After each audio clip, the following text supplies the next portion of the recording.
Hello, fools. Sorry for coming out hostile, but as you can see, we don't have a new episode of the podcast yet. We did shoot our episode of Lord of the Rings Return of the King. Super excited for it. Went really well. It's going to take some time to edit. It will be out soon. But until then, enjoy this commentary track we've unlocked. It was at first only exclusive on our Patreon, and it's to Back to the Future, everyone's favorite. A goddamn perfect movie, a fucking classic. Please enjoy and stay nice. Chris, we're doing another commentary track. Gee, Altaf. I can't do a Marty impression, I'm sorry. We're done with our Jim Carrey series, and now we move on to a short series, the Back to the Future trilogy. A short series, also known as a trilogy, you know? Yeah. Well, I said that, a short series, the Back to the Future trilogy. Oh, you did say that. You're right. My bad. I take that back. It's okay. It's okay. But thank you to everyone who voted on this one. We do appreciate it. We're glad you guys want to watch these movies with us. I love the first Back to the Future. A stone cold masterpiece. Absolutely. And I'm excited to watch the sequels with you because we've never watched them together. You recently saw the second one. Yeah. I've never seen the third one still. I've seen the second one a lot. As a kid, I just thought the second one was cool because of the future stuff. And the third one I've only seen once. And I'm excited to watch all of them with you because even though they're diminishing returns, they're still all kind of fun. Yeah. It's always a blast. So have your copy in front of you.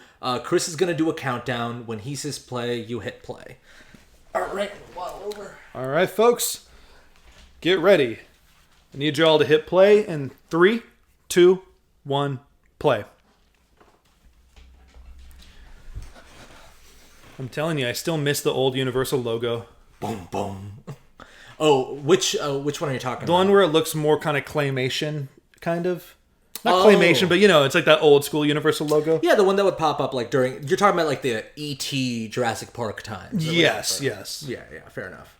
The music was a na na na na na something like that, right? Yeah. Orion. Oh no, that's not Orion. Oh, this is. Oh, that's the old Universal logo. There it is. Oh, okay. You know what it is? I think when they re-released Back to the Future with like a remaster, they put the new one in. Makes sense. But when it came out, it was this Universal logo. Yeah. And by the way, this did not let us rent the movie on YouTube. We were just going to rent it, but it made me buy it. I paid for it out of my own wallet just because. The second and third one you can rent. Yeah. I don't know why, but only that one you can buy. So weird. And Back to the Future is always either on Disney Plus or Netflix. Right now, it's not. Yeah, licenses get so funky. So if you own it, that's amazing too. I want to get the Blu-ray to this movie. Shout out to the opening frames, by the way. I mean, it opens with a bunch of clocks, and it's called Back to the Future. It's genius. Oh, I mean, the structure of this is just like. Well, they never made anything better. It's so tight. It's amazing. It's probably one of the greatest screenplays ever written. I mean, like, we've done a commentary track on this movie probably like a year or two ago. Yeah. A while back. Yeah. So, just heads up, I'm not going to say, oh, we talked about this last time, but we're probably going to repeat. If you've heard our our last Back to the Future. Crispin Glover, we just got to... Oh, yeah, I need a clap for him. But if you've heard our last commentary track, we might repeat ourselves once in a while, but I don't remember what we talked about. Yeah, honestly, I'm fine with redoing some because it was such a long time ago. Yeah. And now we're doing more structured series, so it makes more sense. Yeah, I mean, Rube Goldberg machine, it's giving you, like, through newspaper clippings, some exposition, too. Mm-hmm. And also, there's this mystery. Like, this Rube Goldberg machine has been running for a while. So it's like, okay, the guy who runs this has been gone for a minute. Well, and there's, like, a gajillion clocks. Like, it immediately looks weird and interesting, too. Yeah. Like, this isn't just a normal, boring house. Yeah, there's no pot in the coffee machine. That doesn't even look like coffee. So Power of Love performed by Huey Lewis and the News. I mean, shout out. Come on, man. I mean, the song was made for this movie. Yeah. And it became...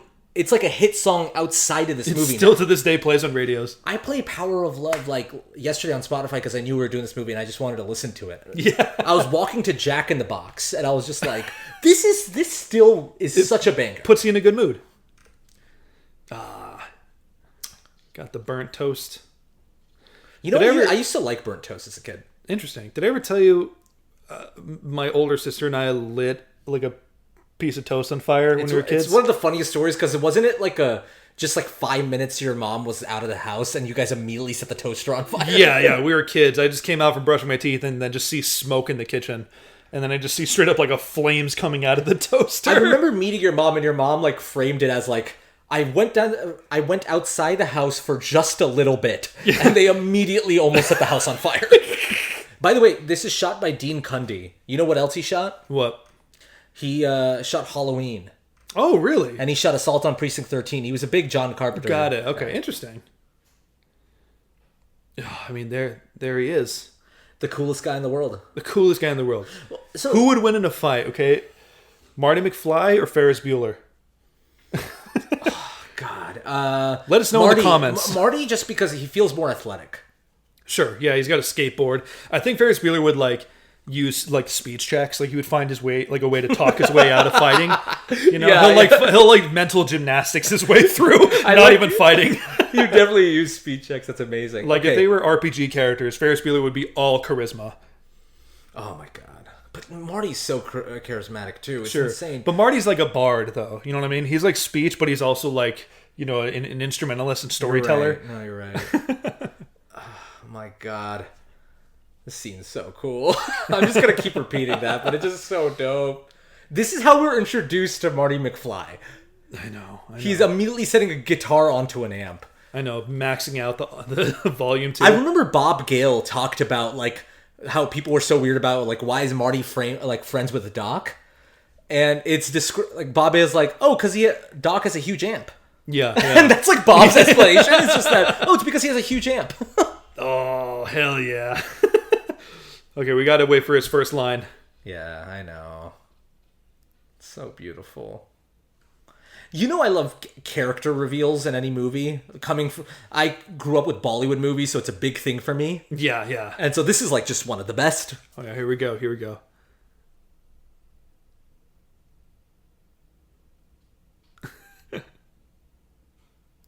Oh! He's late for school. God, Can you imagine Doc coming home and just being, what the fuck did you do to my place? Also, I don't think Doc's a clean freak, though. Like, I feel like he wouldn't even notice. That's true, yeah. His speaker was destroyed, but I feel like he'll be interested in the effects of, like, oh, you know, we need to adjust it then. It's like, Marty, how loud did he play? Yeah. What chord was it?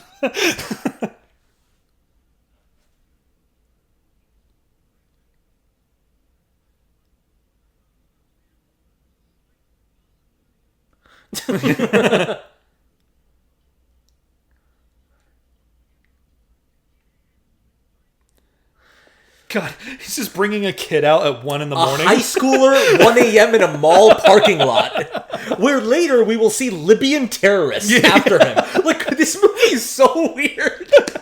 Obviously, everyone's seen the John Mulaney bit about Back to the Future. It's pretty iconic. Yeah, of course. So I won't repeat it, but it's amazing. If you really put it in perspective.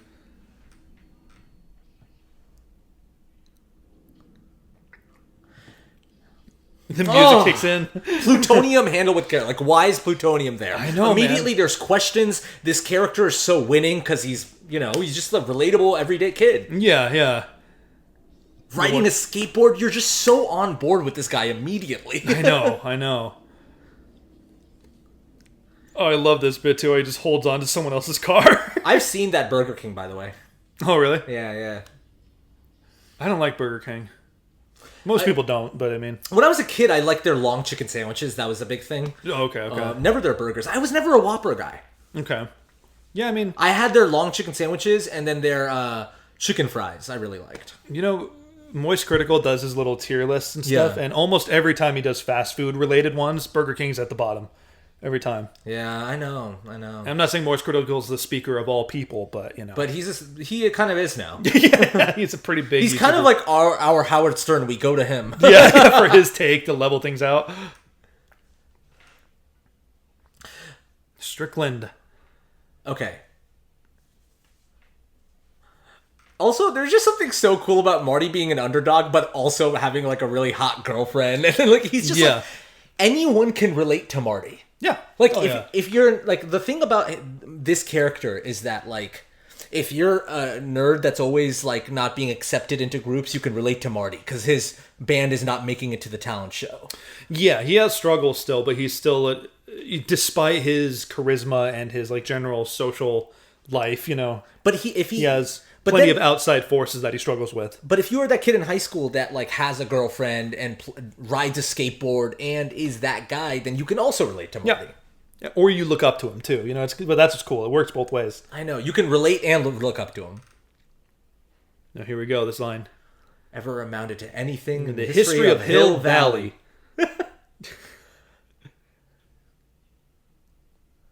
I mean, it's setting it up. History does change. And they actually got Huey Lewis in the news. Yeah. It's fucking amazing. What kind of guitar is that? I always forget. You're a drummer. You don't play guitar. Yeah, you're not a guitar guy, Chris. So Stop you pretending better to be. shut your trap. No, I'm just giving more context for people who don't know that you're a drummer. Yeah. A great meta moment of Huey Lewis just being like, too loud. Yeah, of course.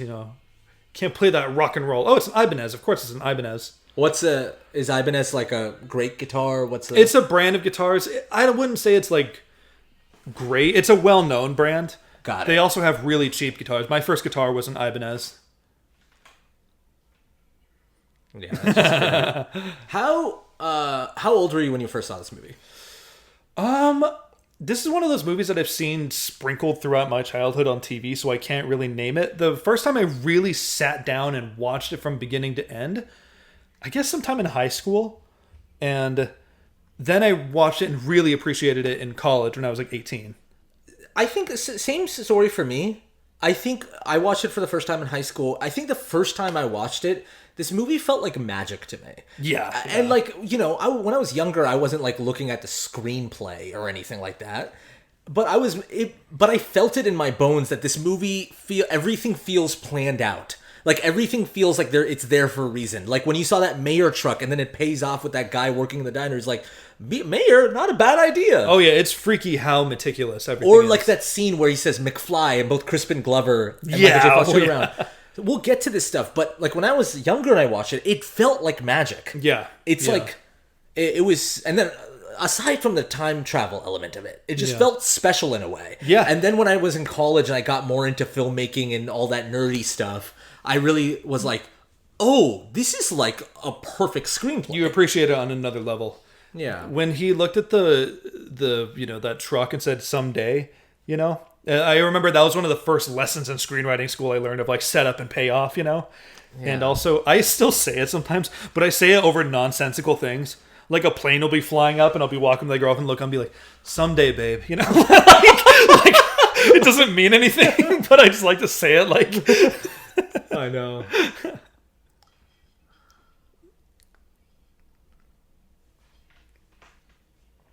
Also, Zemeckis had this great ability. Like, this is a Universal set, right? Yeah. That clock tower, like, me and my sister, we did like a Universal Studio tour recently. Yeah. And we saw the clock tower. It's like there. Mm-hmm. They I've been there. I've shot there. Remember I was going to school. We had to do so dope. film project. Oh, I've been there.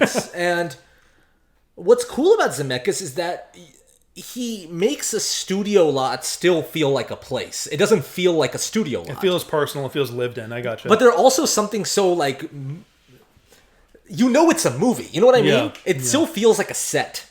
There's something magical about that. I get as well. that. Yeah, it's like there's that, almost like how you look at a stage play and you're able to separate it. Exactly. Like the relationship Great with the way to audience. describe it.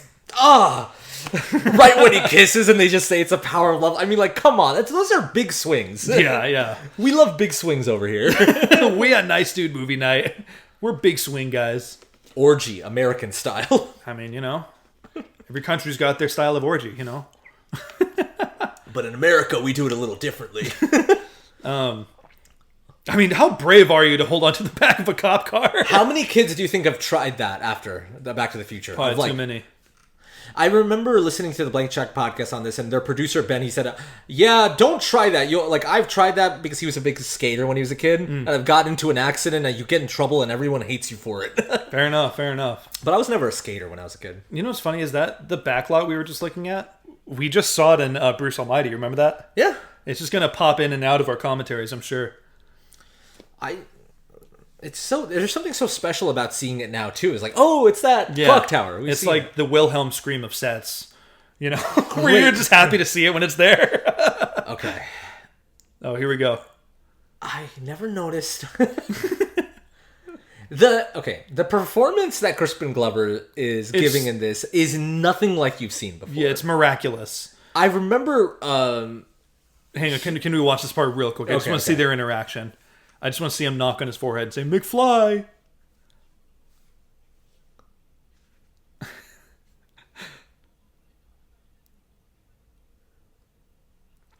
He's so like ashamed of his dad. I know. Right here. Oh man, the way he just laughs it off. I know. It's so sad. It's also such an interesting dynamic of like you watching your dad and just being like, "Stop being so lame, Dad." Yeah.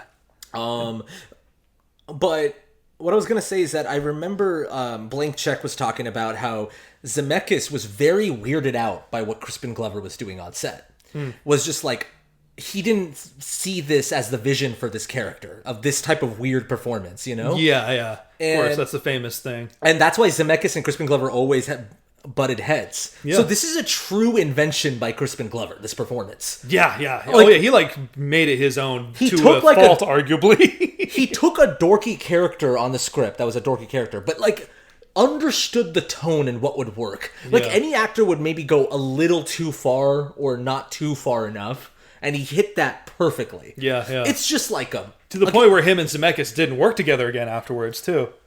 yeah, exactly. You know? And we can get into it in the second one, but that's a whole famous story where he sued them using his over likeness. Yeah, and it's weird how well that lawsuit ages, isn't it?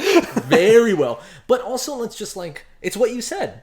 It's a miracle. Yeah. It's what we said when we started our Jim Carrey series with Ace Ventura. It's a miracle. Yeah, I know, dude. This is one of those miraculous performances.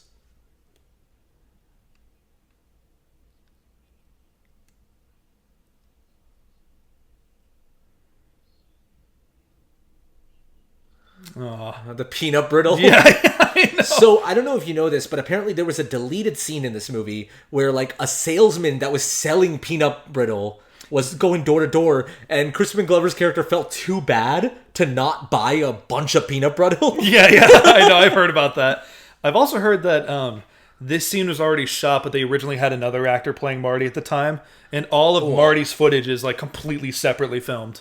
Well, yeah, that's the whole thing about it. Yeah. It was Eric Stoltz. Eric Stoltz, that's his name. Yeah, They filmed for straight up like I think 2 weeks. yeah. No, not No, 2 months, weeks. I They think, filmed yeah. no, sorry, for They 2 got like months. half the movie done or something. They filmed for 2 months, and basically Zemeckis went to Spielberg and was like, "I don't like this guy. We need Michael J. Fox." Yeah. And Spielberg's like, "Okay." And Spielberg had all the power back then, so he was able to go to Universal and be like, "We need to reshoot this entire movie with a different actor." That wouldn't happen today. No, yeah, fuck no. And Michael J. Fox is also, I mean, this laugh right here, by the way, it's got to give credit to. But yeah, Michael J. Fox was barely available, too, because he was on a TV show at the time. He apparently, what he was doing is that he would film his sitcom.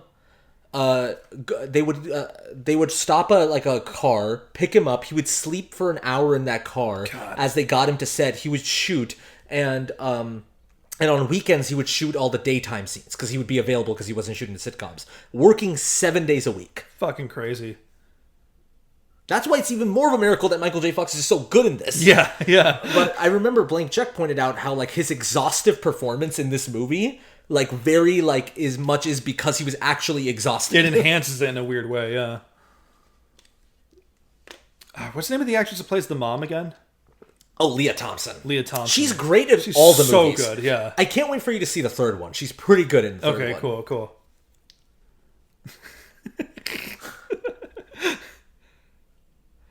It's so sad. Like, she's so good in this because she's selling the sadness of what this family's become. Yeah. Of what her life has become, too. I know, it makes it all the more rewarding when Marty goes back and sets things straight. And they actually, like, fall in love. Yeah. But, like, look at her, though. She's, like, she's not giving a heightened performance here. Like, even though she has a shit ton of makeup on, she's, like, you can feel the longing on her face, you know? Yeah, and I know, and she's actually, what, like, I don't know, how old is she here? She's the same age as Michael J. Fox, I Yeah, think. super young. You know who was supposed to be Leah Thompson? The actress who plays Janet in The Office. Not Janet. What's her name? That Michael dated. That got the... Jan? Jan. Oh, okay. actual- Oh, I did hear about that. Yeah, I did hear about that. Yeah. Oh, it's so good. They're all just so ashamed of their dad. Poor guy. Pepsi free. Yeah, when I was a kid, I was like... Well, not a kid. When I was in high school and I saw that, I had no idea what that was. Yeah. You ever have Crystal Pepsi? No, I haven't. I know about it, though. Yeah, they briefly re-released it probably like 8 years ago or something like that. Oh, yeah. I remember. I tried it. How is it? It was good. Just soda, you know. It's hard to really make me not like soda. I mean, yeah. Like there's very few sodas where I'm like, oh, I don't like this. The one that I don't like that everyone is just dumbfounded by is I'm a guy that doesn't like Dr. Pepper. Or root beer. I don't like Dr. Pepper or root beer. And everyone's always like freaking out when I say it. I wanted you to tell people on your own terms that one. I didn't want to throw you under the bus. So if you want to share that with the public. It's just funny how upset people get. Because it's such like a universally... It's like saying I don't like chocolate or something like that. It's just like, how? You know? Yeah, and like even... and everyone when I say it too, they're like, okay, well, when was the last time you had it? I'm like... I've had it plenty of times. I've tried to like it. Yeah, fair enough. You need to shut the fuck up about it. You just get super heated. All right. So the DeLorean in this movie makes an entrance as if it's like the fourth Back to the Future movie. They give it such a hero shot. I know. This movie's the first of its kind and immediately feels iconic because the way they shoot the DeLorean. I saw, I like to watch quiz videos where it's like, guess the movie by the set. They had one where it's guess the movie by the car, and the thumbnail of it was the DeLorean, of course. Yeah. Out of time. I mean, come on, man. Is there a more iconic movie car? I mean, it's obviously not as iconic, but the Evil Dead, like, oh yeah, that car is pretty iconic. That's true. But it's not as iconic as this. I mean, I hate to say it, I'm not even kidding. Dominic Toretto's car. Yeah. That the black Charger, I think, is pretty fucking iconic. Yeah. I guess it should be like broad like movie vehicles, Like if you put like the Millennium Falcon in there too. No, we got to stick with cars because movie vehicles. Then we go like haywire. We can say anything, Sure. Christopher. Also, we didn't acknowledge it, but Christopher Lloyd enters the movie immediately looking freaked out and looking off screen, bugging out.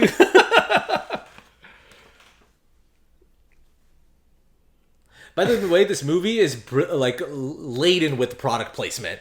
It never bothers me, but it's just amazing how JCPenney, Dunkin' Donuts, Burger King. Yeah, but it works though because it feels like very real world when they go back in time and they don't see those things anymore. It feels distinctly different. It's not just or if like the Burger King looks a little different. Yeah, the worst. The way they do it in the future, Totally. The worst example is I've always hated the way they did it in the Jurassic World movies. Oh yeah. I do like the joke of brought to you by Verizon or whatever. But that's the irony of it, though, is because it's like they're holding Starbucks in the same scene. But they're all groaning. Like the whole movie's theme is about the corporate greed of Jurassic Park, while the movie is very much corporately greedy. Yeah, no, that's fair. I do not like those movies, and that's all I have to say. I don't either. That's not a hot take. I think we can comfortably say. I think you and I can agree that the only good Jurassic Park sequel is the third one. Jurassic Park. I genuinely like Jurassic Park 3. I like it more than Lost World. Have we ever put Jurassic Park trilogy in the commentary? Well, I have to say, if we're gonna do Jurassic Park, we gotta do all of them. Okay. All right. Maybe I would be down to do like two options, where it's like one just the trilogy, and then like one for all of them. Because I don't want to lock our patrons in for like 6 weeks of Jurassic Park. There's people that just love dinosaurs, That's true. Okay, yeah, let us know in the comments what you would rather see. Yeah, if we had to do Jurassic Park. If you want us to just do the original trilogy, or if you want to do all of them. Or, even weirder, or if you just want us to do Jurassic World trilogy. Which you're really sadistic. If you want that, we'll do it, but God, that'll be like a weird month. Yeah. That will be a weird month. Okay, here we go. This is the iconic bit. I mean, Chris, you could say that for the entire movie. I know, I'm going to keep saying that, I know. And I'm sure you know the famous story of how in test screenings we're like super nervous about this part because they were worried the dog dies. Oh, yeah. And like the relief of the dog actually being alive. Well, Spielberg has said many times that this is one of the best test screenings he's ever seen. Crazy, yeah. He said that like this test screening was the best because once the audience realized what the movie was. You and I have been to a test screening before where we don't know like what the movie's going to be. We haven't seen the trailer. Yeah. And we know that feeling. When you're going to a test screening, you don't know what the movie's going to be. Yeah, So you don't know what the experience will be. You don't know, The audience didn't know it was a time travel movie. So when Spielberg said that the moment the dog comes back and the audience realized what the movie is, he said that people stood up and clapped. Because the movie hit so fucking hard. And he said another moment that hit really hard is when Crispin Glover and Michael J. Fox turn around at the same time when they say McFly. He said that like blew up the audience, and it was the best test screening they've ever had. When I hear about that, it gives me goosebumps. I know. I know, and even like the strips of fire in the pavement. That practical? Yeah. That they actually did that? But even like, I've seen... I've had friends when I was young fuck around with like cans of spray and flames and stuff. Of course, people being stupid. Yeah. But when they do it on the ground, they're like, hey, it's like Back to the Future. It's like it became its own thing. And we're not endorsing people to do dangerous shit like that, by the way, just for the record. I just want to say that. But it would be funny if on like 8 o'clock news tomorrow, it's like the nice suits told me it was okay, and now my son's dead. Now I have 3rd-degree burns. My son's dead. Here we go. I'm going to keep saying that, by the way, so just bear with me. Dr. E. Brown Enterprises. He just has a whole truck. I noticed that. His own company. I never noticed the Enterprises like logo on the truck. I remember on Grand Theft Auto 5, the character of Trevor, he names his company like Trevor Phillips Enterprises, but he switches between industries and enterprises like nothing. Like they're completely he doesn't have any consistency. He just does whatever sounds cool. Yeah.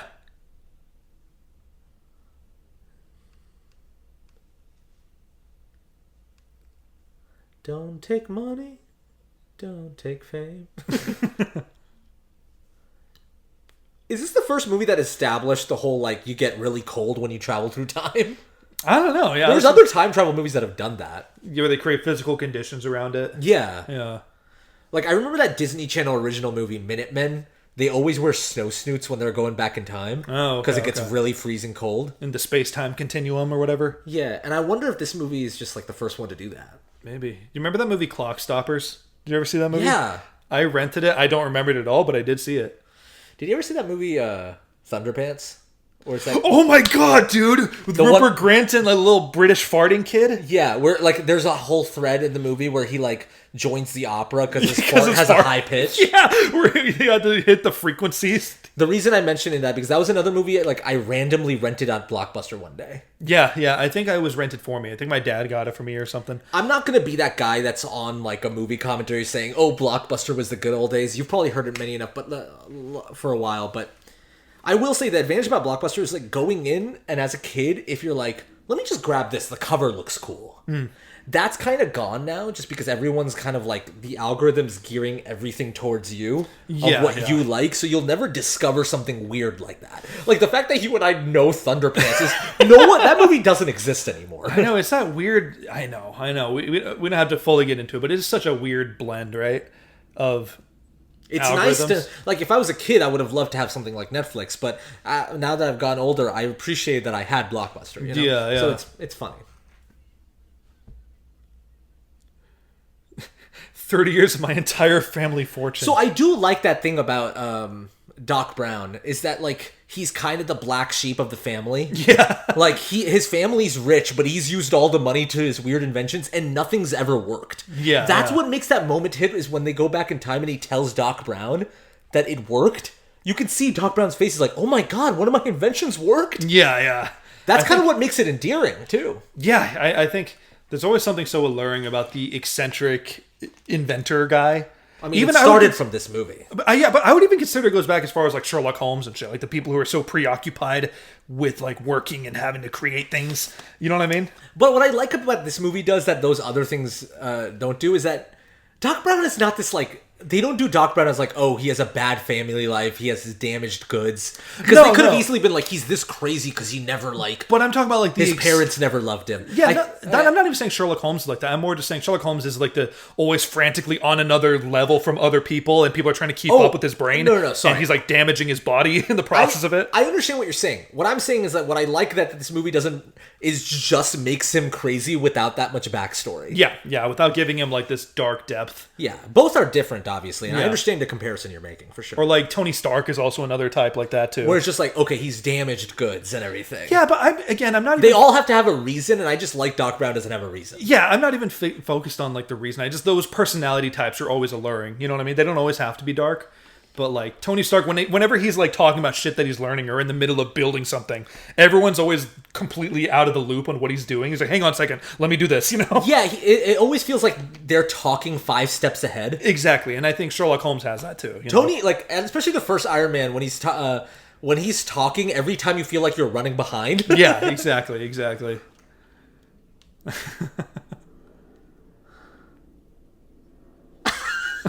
Look at his eyes. I know. Christopher Lloyd's also really great in One Flew Over the Cuckoo's Nest. Oh yeah, he is. He's wonderful in that movie. I don't remember much about this movie, but I did see it when I was really young. Sorry, I like this moment really well, like a lot. Look me up when you get there. It's such that's the heart of the movie. It's like that fear of like what's gonna happen to me. Like what's my legacy if my family's like this? I don't want to end up like my parents. And we all have, even though we love our parents, we all have this fear that we'll end up like our parents in a weird way. Yeah, and like kind of you don't want to contribute to that cycle. Like, I love my parents, right? But there's always... Everyone has that fear of, like, I don't want to end up like my dad. I don't want to inherit their flaws, you know? Yeah. That's the heart. But what were you... Yeah. Sorry, you were saying something. I interrupted you. And low-key, I forgot, but that's okay. Don't worry about it. I'm sorry. No, it's okay. It'll come back. Don't worry about it. No, this is the Libyan terrorists. The dog has a little jacket on. It's very sweet. Einstein's not that prevalent in the movie, but he's another great movie dog. Oh, yeah. The Libyan terrorists. They're driving this Volkswagen. Because he stole the plutonium from them. This movie has no rules. Yeah, I know. Like, Bob Gale and Zemeckis worked so hard to create rules and then also just added the most batshit crazy ideas in them. Well, because the story is still very easy to follow. All weird shit considered, it has a compelling protagonist and clearly a goal. And, whenever I watch this movie, I always... like, especially we're doing a commentary right now, so I'm more aware, but when I get lost in this movie, I always forget that Doc actually is alive. Yeah, it feels like he actually just bit it right there.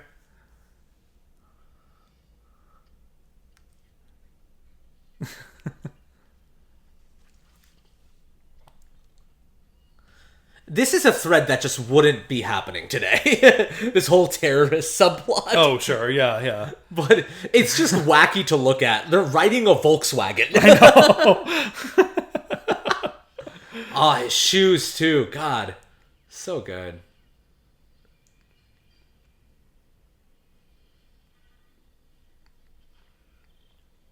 I mean, it's iconic, right? I know. Everything's iconic in this movie. It's just every 5 seconds is something memorable and iconic. This match cut is just one of my favorites, though. It's just... It still feels so magical and seamless. Yeah, well, even, like... just... the transition from Act 1 to 2 still keeps the tension high and it's still adventurous. The fact that he doesn't just go back in time... he's, like, kind of forced to go back in time because he's trying to escape from being shot at. Yeah, the characters are always being driven forward. Yeah. This upcoming transition when he goes 88 and goes back in time. Yeah. I still look at it and marvel. It's such a simple shot, yeah. but it works so well. That's what I mean by this movie just feels like magic. Yeah. Oh, it's the music too. Well, Alan Silvestri, who I feel like people will always remember him for this. Yeah. And then also the Avengers theme. Yeah. Two iconic themes and I mean, he's also done, like, he's had an entire career of great work. Yeah, it's not just those two. For our generation, I think that's the thing we remember him for. You know, I'm probably missing a lot of his great work right now. I apologize. This, so good. Immediately hits a scarecrow. The suit comes on.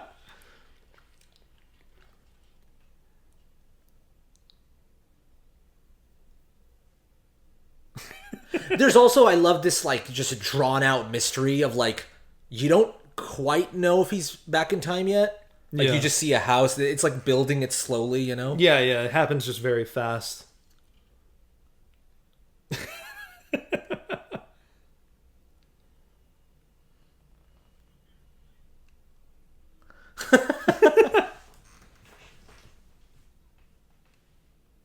Tales from Space. Oh, I love this. Yeah, Space Zombies from Pluto. Yeah. I forgot about that. Is this a constant rewatch for you, by the way? Probably. You know, I always wind up with this movie. It always feels like you end up watching it. Yeah, I don't always think about it. Like, ooh, I got to watch Back to the Future, but it's always like I mention it with a friend or family. Oh, you haven't seen Back to the Future? Yeah, let's watch it. Cool, you know. Same here. I don't intentionally put it on once a year, but it's probably on once a year for me. Yeah, yeah. Whether it's just like there's nothing else to watch, or if you're showing it to someone, or something like this. And also, I have to say, I'm excited to watch the sequels with you because the sequels are still a lot of fun. Yeah. They have flaws. They're not like... Same here. I think the second one is just more of just like an adventure flick, and you just don't look at it like you do this one as like one of the greatest screenplays, you know? Yeah. Second one's just like a fun romp. And also, guys, Chris hasn't seen the third one. Yeah. So the third one will be like a semi-reaction for Chris. Yeah. Like a first time watching kind of. And we're not doing a full reaction video because it'd be weird to just do like just the third one. Yeah, exactly. I'm sure a lot of people here would be like, we'd love to see it, but you know, we have to pick and choose because we don't do that many reactions. Yeah, exactly. We just gotta, yeah, you know, be practical.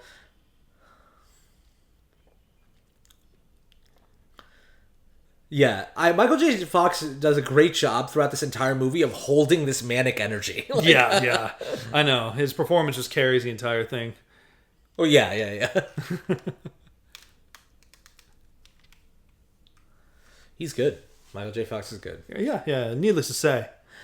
I want to check out his other stuff. Because I'm embarrassed to say... You haven't seen Teen Wolf, huh? I haven't seen Teen Wolf. I haven't seen his, like, sitcom days, like his appearances. I haven't seen his other movies in general. And I'm just, like, embarrassed for that because I'm like, I'd love to check it out, you know? Sure. I mean, the only other thing I've seen him in, funny enough, is Teen Wolf. He was also the voice of Stuart Little. That's right. And he was also the voice of a dog on Homeward Bound.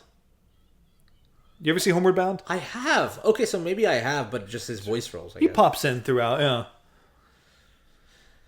Have you seen that documentary Still that he did last year? No, I haven't. I'd like to, though. It's really good. It captures the essence of what Michael J. Fox is, who's a guy who's unfortunately gone through so much in his life with Parkinson's, but is unreasonably optimistic. That guy, he has no reason to be as optimistic and positive as he is. Yeah. But he still is. Like it actually, like, I might cry talking about it because, like, when I watch the documentary, I'm like, dude, you have no reason to be looking at the positive side of life, and you have no reason to be this good and nice, but you are. It puts into perspective, right? Like, we have no excuse to complain, you know? And it's so heartwarming. Like, I'm actually about to cry talking about it because it's just like This man should be grumpy in the corner somewhere, but he's not. Yeah, he's sticking it out and he's being like a beacon of hope for other people, I know. Too. Yeah. And the documentary does a good job of, like, using clips from his movies to enhance his life story. So they'll use dialogue from his old movies and add it in while he's telling the story. It's really good. I love this sequence right here when they revamp the entire Universal backlot. Mr. Sandman's playing. Yeah. I always associate Mr. Sandman with this movie, too. Oh, sure, yeah. I know. You know what's funny is I do now, because I always knew Mr. Sandman just normally, but once I watch this movie more often, now they're just kind of fused together.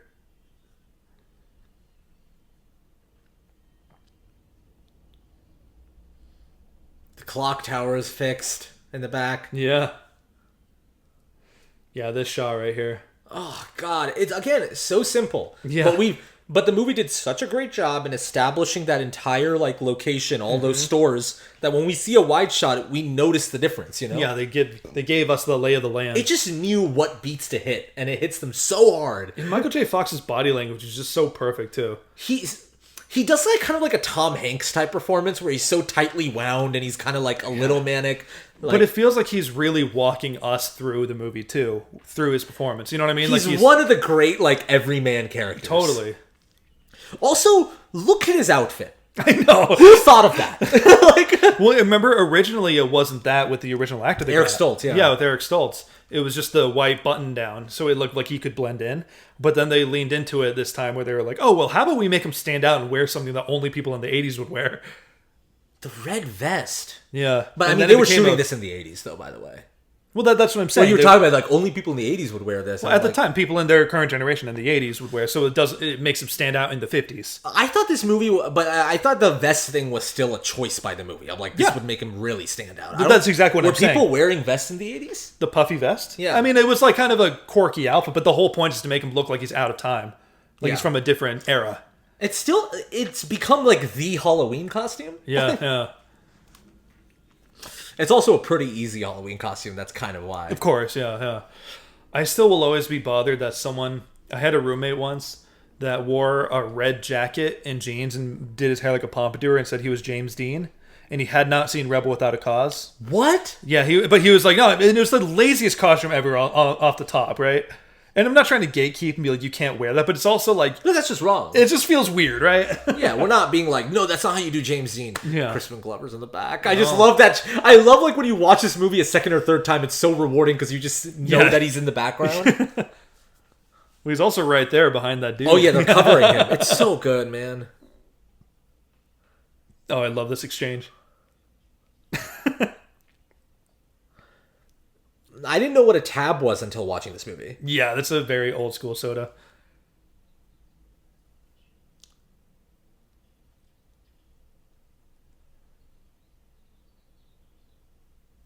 Right there, yeah. Man, so good. Hey, McFly.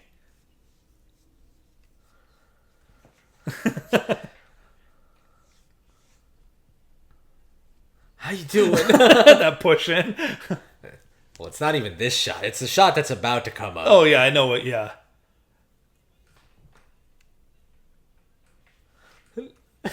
He's so I want to give him a hug. So meek.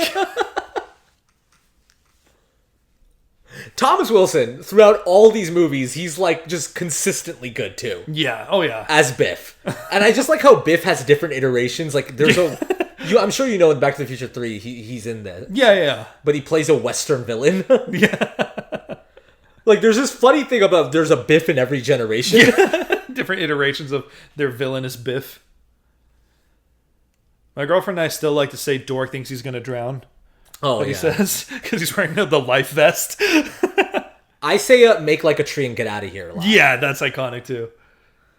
I mean... I love it. Yeah, in the background you can still see them all hopping in the car. It's that Zemeckis blocking. He's so good at it. Yeah. Oh, here's a shot. In the Cliff Booth voice.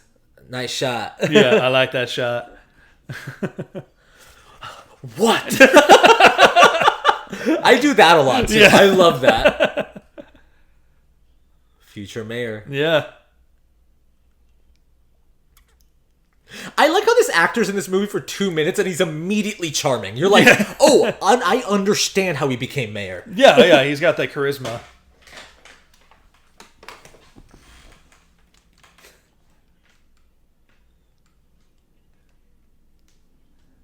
Mayor. It's that beautiful thing of just like, oh, he suggested it and then he actually becomes mayor. Yeah. Like, you know that. It's so good. And maybe in the first watch you didn't catch that van with the mayor sign or whatever. Yeah, I think they mentioned him still, right? Oh, did they? I thought they did. I could be wrong. I thought they mentioned him. My point is, and like, this movie's endlessly rewarding on rewatches. Oh, yeah. There's so many little details and setups and payoffs. God, that little bike. I love it. The first 30 minutes of this movie are just like... bliss. I mean, we're 40 minutes in. What am I saying? This whole movie just moves like a freight train. It's so good. Oh, this shot's pretty iconic, too. There's a channel that, like, goes to... where this guy goes to the locations where popular movies were shot. Okay. And he did Back to the Future, too. Oh, that's gotta be fun. Did The Suburb. And sometimes he'll reenact a scene in that location. Oh, that makes sense. Yeah, that's fun. Oh, yeah, right. This is my favorite, that George is a fucking creep. Yeah, you find out. Dad's a peeping Tom? Yeah.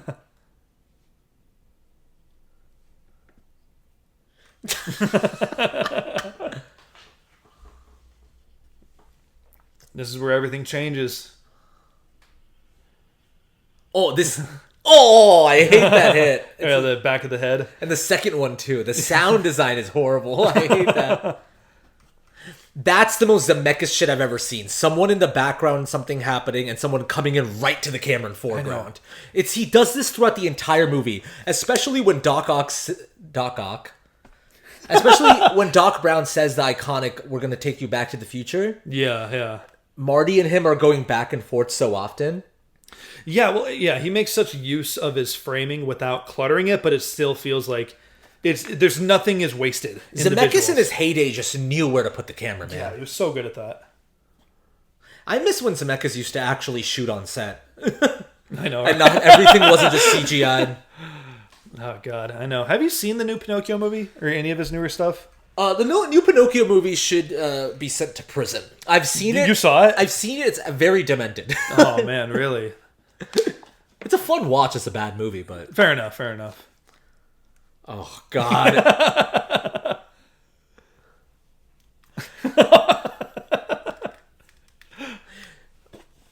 So, I'm sure you've heard of this story, but for people who don't know, what became the impetus for this movie was Bob Gale was at his family home one day, and he was in the attic looking through some old boxes, and he found out that his dad was like head of student government, and his mom did this, and he realized how little he knew about his parents. Yeah. And he was just like, what if you could go back in time and be the same age you are and meet your parents at the same age that you are? Would you have been friends with them, or what would have happened? Yeah. That's like the emotional kind of crux of it. I think, like... And I like how this movie turned into just like, what if your mom wanted to fuck you? Yeah, exactly.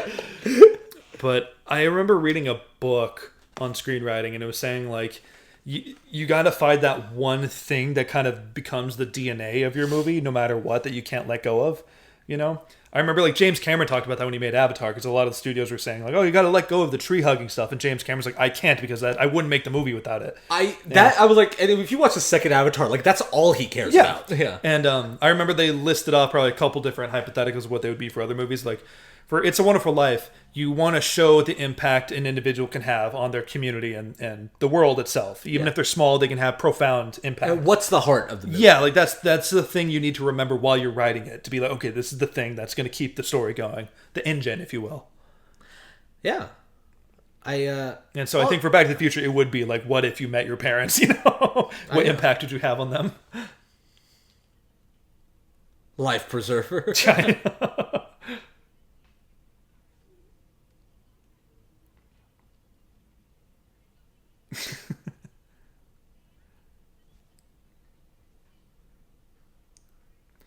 I mean, it's timeless, isn't it? Just the dad trying to fix the TV. Yeah. Well, you said your dad's kind of like that, where he's always working on a project whenever you go into his place. Yeah. He'll have his head in the dishwasher and like trying to fix something in there. Whenever you describe your dad, he sounds like the most stereotypical dad I've ever met. I know, pretty much. I know.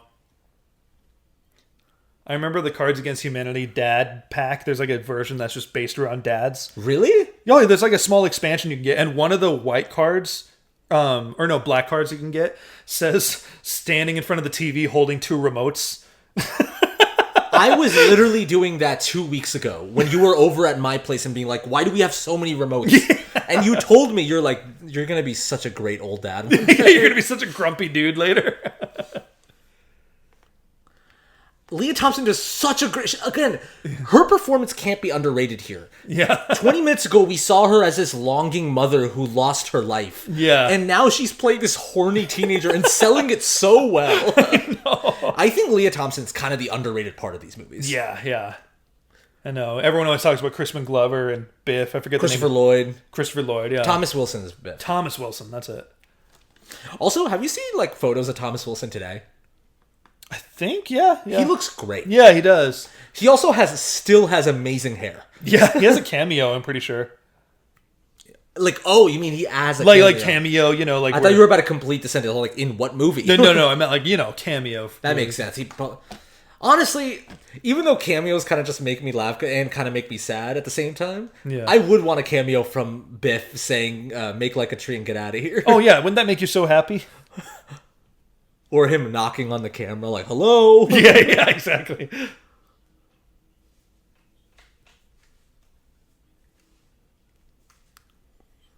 Oh, yeah. So this is also one of those movies that I'm just constantly being like, oh, this scene is coming up. This scene is coming up. Yeah. And right now I'm just thinking, oh, yeah, we haven't even met Doc yet. Yeah, young version of Doc. Young version of Doc, which we'll get to it. It's probably the most hilarious thing that he looks the exact same. That this movie wasn't like, let's give him a wig. No, he looks the same. It's so funny when they do that in movies. I remember the first example I've seen of that is in Austin Powers, Spy Who Shagged Me, when they go back in time to the volcano lair and see that Frau looks the exact same thing. But then number 2 is Rob Lowe. And he's like, "Thank you, number 2. You look so healthy and youthful. And Frau, you look so..." Because she looks the same. And he's like, right. We gotta do Austin Powers. Oh, but I want to do that one so bad. Vote for Austin Powers so we do it, guys. Yes, we're cheating on the votes. Yeah, we're rigging them with our own people. The right answer is to vote for Austin Powers.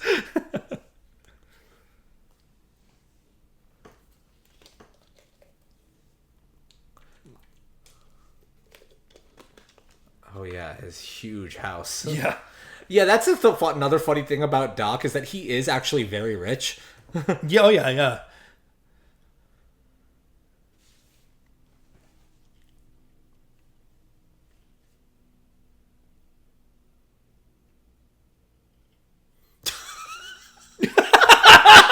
Oh, man. Oh, Einstein's all little. Oh, it's like Copernicus or something. Yeah, yeah. I was going to say, this has got to be straight up a different dog. Yeah, it's Copernicus, I think. Okay, I gotta stress the fact that Doc doesn't know who this man is. Yeah, yeah. From his perspective, he's just already immediately roping him into his experiment. But immediately brings him in and puts a suction cup on his head. It's funny watching it again, especially in the second one. And this is incredibly obvious, but you can see clearly how much Rick and Morty took, too. In a good way. I don't know what you're talking about. Yeah, I know, right? It's such an original project, Rick and Morty. No. Yeah, in a good way. Yeah, that's the point of Rick and Morty, right? But especially the second one, when it's like much more fast-paced, adventurous, going from one place to another and different timelines and shit. Of how, and he's always like, Marty, we have to go here. It's the same energy. Oh, totally. It's like, it's an Adult Swim version of Back to the Future. Yeah, yeah.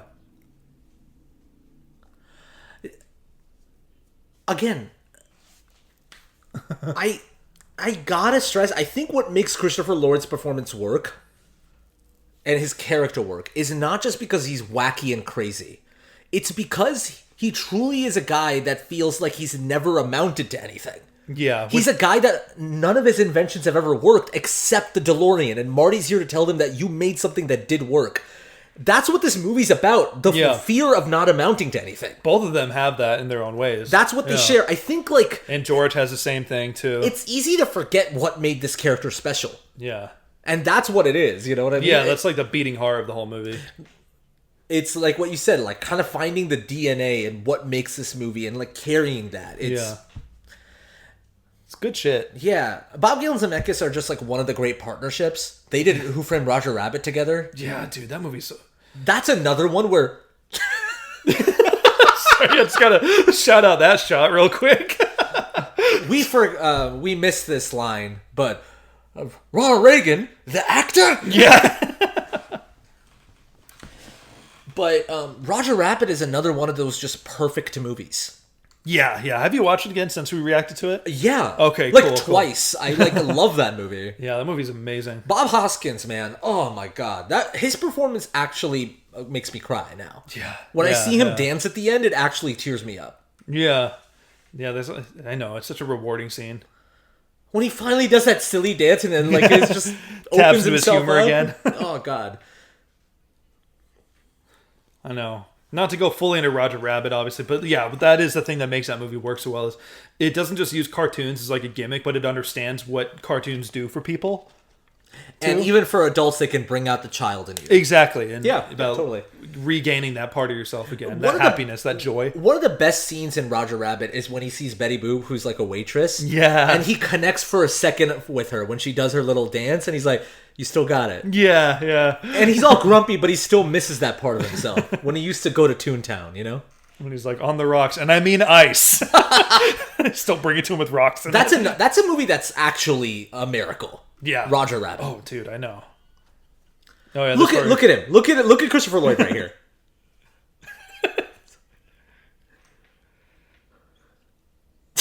I know, he's like, that's not a good thing for me, man. I finally invented something. He's so happy. Oh, this is amazing, too. When he sees himself. Yeah.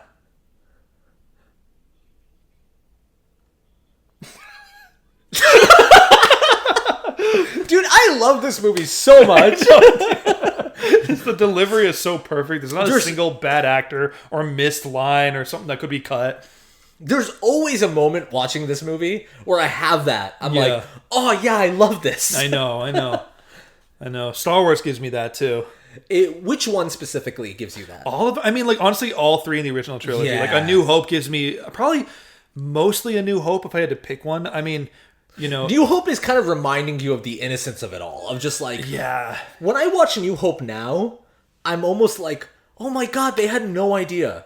Like they had no idea what they had in their hands, and it was a mistake. They had to fix everything in the edit, the stories behind it. Yeah, but before this movie came out, nothing existed. Yeah, and now everything exists. There was no Millennium Falcon. Yeah, there's no Han Solo. And when Han Solo shows up in the cantina, you're just like, right, yeah, he's the coolest guy alive. Chewbacca is just Chewbacca just with his elbow on the table.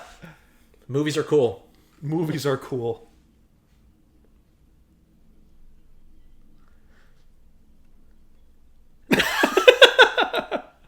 Also, a little touch that I like is that Doc is living in this like luxurious living room with the campfire, with all the photos above, and then in the present day in 1985, he's in this little shed with the Rube Goldberg machine, and the photos just stuck up on a wall. Yeah. Like he's gone so downhill. I know, he's gone so crazy.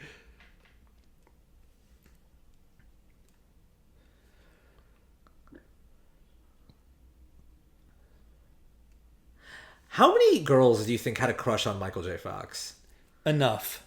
You know what I mean, though? Oh, yeah. Like, he probably was just the guy. Oh, yeah. I know. Because he's like everything you would... I feel like everything you would want, where he's like not a fuckboy, but he's still really cute, and he's like... He seems just cool to hang out with. Yeah, he's respectful and friendly. Yeah. But he can handle himself, you know? I think like you mentioned this as a joke. You're like, he's the manic pixie dream girl of a guy. Exactly. Honestly, guys, that's Chris's joke, but like, I'm just mentioning it. This is a scene you've referenced to me a lot. Okay. Of just the brilliance of him pointing to the camera. Yeah. Yeah. Hell yeah. He looks at the camera and then he's just like, oh, wait a second, where was I looking? He trails off because his brain's so active at all times. But I think the first time we were talking about this movie early on in our friendship, you mentioned how like he literally points to the camera and we enter Act 2. Yeah. It's so tightly structured that they just say fuck it and he'll just say it to the camera. But I never noticed that part until you pointed it out. I think Doc Brown's such a kooky character. Obviously, I'm not saying anything profound there, but I think there's just something I connect with him a little bit. In what sense? Like, I kind of know what it feels like a little bit to have, like, ideas and just be like, okay, wait, catch up with me, you know? Yeah, like a lot of stuff going on, and it feels like your mind's working faster than than my body and everyone else around me. Yeah. You know? Like, I get a lot of my comfort out of my brain thinking of shit. You know, yeah. I'm not nearly as smart as he is, of course, but I have also the same. Doc is 100% a guy that lives in his head. Yeah, exactly. And like when he's always trying new projects and is always wanting to do shit. You know, you and I talk about this a lot. Where I've always told you that you're someone that's great at like, keeping us focused and scaled back. Yeah. And you've said to me, you're like, without you, we wouldn't have done Night Suit at all because you actually push me to actually execute and get out of my head. Yeah. We balance each other off that way. Yeah, totally. You ever had a kick me slapped on your back? Yeah. Me too. I have. I did at work. I've had it at school. Yeah. I've had the high school experience like this. Yeah. Of course. To be honest, a funny bit. Yeah, it is funny. I know. It's always funny, isn't it? You look so stupid with kick me right on your back.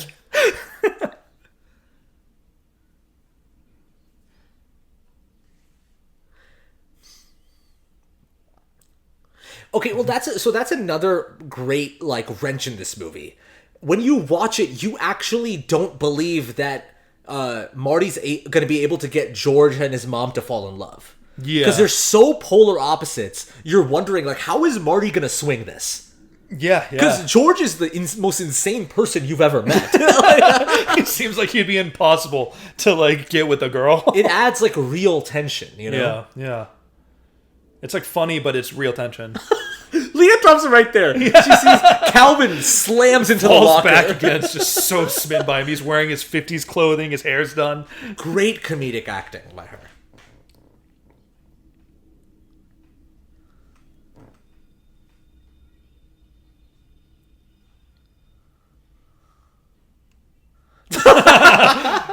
And then he's picking up on what's happening. So many deep fakes of the Tom Holland and Robert Downey Jr. I know. That's just what I was thinking of.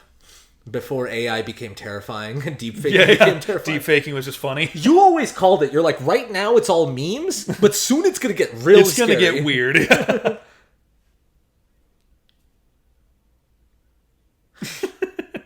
So was heavy a thing that this movie invented, or did people actually say that in the 80s?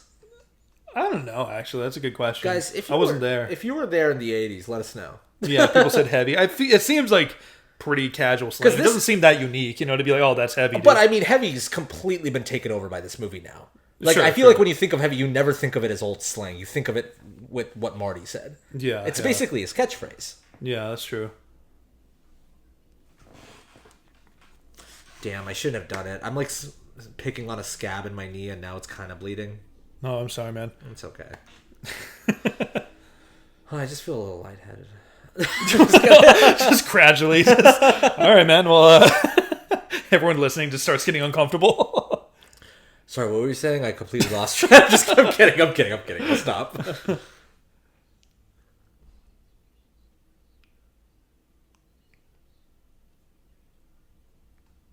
Okay, so I know this movie's playing it off like, oh, George is such a nerd. Yeah. Oh, well, this is also cool. That Marty's finding out that his dad is likes creative writing. Yeah. See, that's something I actually think about. I'm just like, what was my dad into in high school? Sure, yeah. Like, that still resonates of, like, we actually don't know that much about our parents. Yeah, it is weird, huh? Because our parents become these kind of gods in a way. They created us, and we're looking up to them. We're scared of them. And this movie does tackle of just like, they were people before they met you. Yeah. Before they raised you, they were people. And by the time you're old enough to really process, real conversations with your parents is when they're at completely different stages in their lives and they forget about that stuff. I would have, and so this is a wish fulfillment fantasy of just like, I would have loved to know what it was like hanging out with my dad in high school. Yeah. I also love that one strand of hair dangling down George's face. Like, he just needs to fix it, but he just doesn't notice it. That feels like a Crispin Glover. Like, no, George would have his hair hanging down. Oh, I know. Also, that seems like a very Chris thing. Oh, well, that's just because of gravity, and my hair is just super fucking heavy. But still, it just feels like, oh no, he's not that put together. He's compared to his son. Oh yeah, I forgot how Biff should actually go to prison. Yeah, no, Biff's an absolute piece of shit. That's such a good cut when he pulls him up. What are those 3D glasses in the back? I know. Michael J. Fox uses his height so well in these movies. Oh yeah. Strickland. Oh, that's why they didn't cast that actress originally to play his girlfriend, because she was taller than Michael J. Fox. Was that the reason? I heard that was the reason. Tough beat for that actress, even though she ended up having a good career. Yeah. I mean, she's amazing in The Office. I forget her name. She's also the mom on The Hot Chick with Rob Schneider. That's right. Do you remember she gets super into Rob Schneider? I know, yeah. Actress. Which is her own daughter. I wonder if that's like her way of kind of having her redemption arc from Back to the Future. It's like, this is my fall in love with my kid movie. Melora Hardin. Melora Hardin, okay. That's not an easy name to remember. Yeah.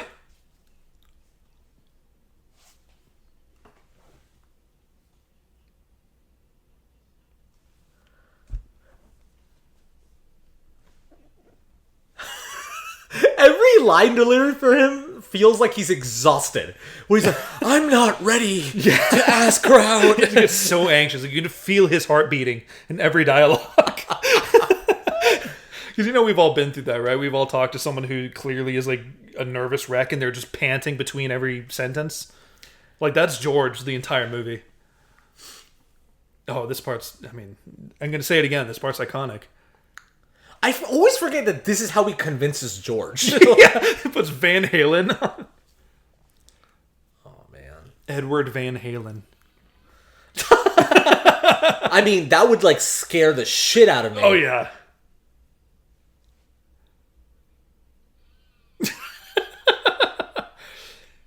That's like the same face he makes when he dies on Friday the 13th. Oh yeah. Remember he gets like nailed in the face with the machete? Okay, he's so good in that Friday the 13th. Oh yeah, the dance he does too. It's iconic. Remember when like I was so worried that he would die before he got laid? Yeah. And then when I see him on the bed with the girl peacefully, like he got laid, I was like, oh, thank God. Okay, you can happily die now. Yeah, let him die now.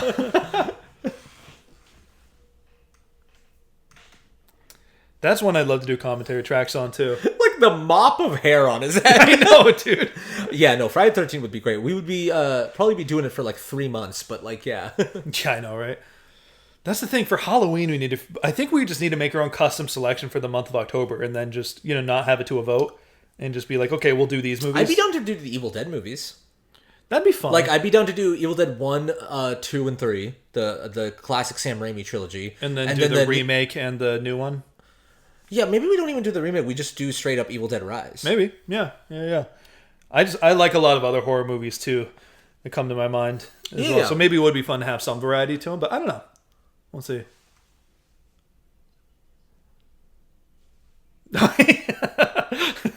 I know. We can't. I don't want to. I'm not going to spoil the line. It's coming up though. I'm excited. Oh man, I want to give him a hug. Just tell him it's gonna be okay. The way he walks in, like see how half his shirt's tucked too. This is like a brilliant. I rewatch this scene constantly. Yeah. Look at the future mayor dancing in the background. I forget his name. I know. Again, that actor doesn't show up that often, but when he does, he like really is working. You feel his presence. Right here. Chocolate. And it slides over to him. It's so good. God damn. This should be his Oscar scene. If he got nominated for an Oscar, this would be his Oscar scene. The little flimsy notebook.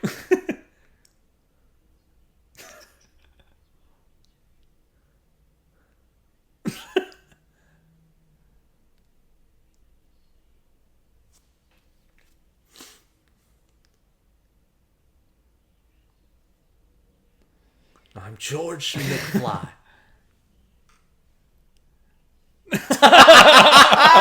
That's it.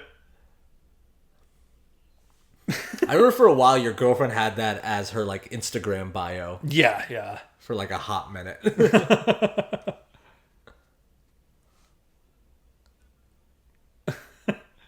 So just is Biff just like, don't come to this diner? Oh yeah, straight up he's like, you're banned. I like how that like one shove to that random person is great. the employees don't even stand up for him or anything, They're like, oh no, Biff runs this place. Oh, look at that. Just a shot of Biff covering up Marty. Yeah, and his eyes, man. Oh. Every punch feels like an Indiana Jones punch. Like I know. Yes, immediately just derails it. Calvin Klein. Oh yeah, he invents the skateboard. Yeah. I forget about that. That's what it makes him so constantly cool for a kid too. Yeah. Wow. Like I have such a soft spot for kids admiring something happening on screen in a movie. Or like, when like Batman Begins, when he first comes out with the tumbler and those kids are just playing with their toys and suddenly the tumbler comes out. It works so well. Or when on Spider-Man they do that too. What? They do a couple when Tobey Maguire does the backflip on the bike and they're like, how'd you do that? Yeah. Oh yeah, exactly. And the third one too, they say wicked cool. The second one, it's like, eat your vegetables. Yeah. That's what my mom told me. Yeah, again, stuff always works. Yeah.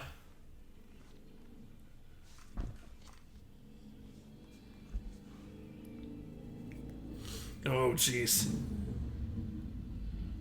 God, I don't want this movie to end.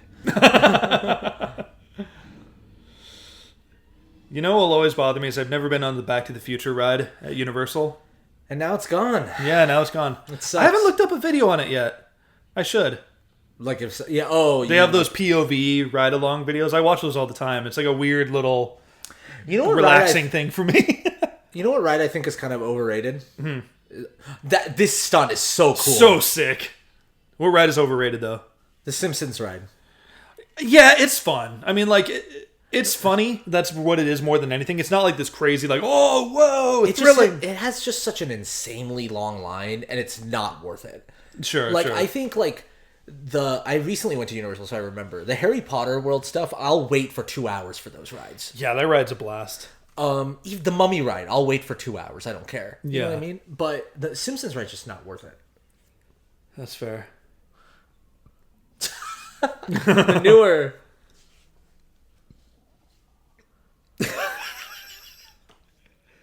She's got so... She wants them so bad. I dream of the day I get looked at like that. I know.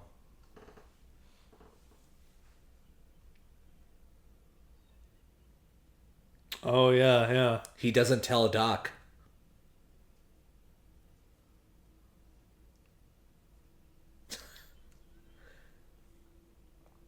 Look at that shirt. Those kind of shirts are in again, by the way. Yeah, I feel like now it's meant to look a little like he's out of time, but the shirt that Marty's wearing is totally, you would see it on a guy wearing that at Venice Beach or something. Oh, yeah, yeah. They look great with it, too.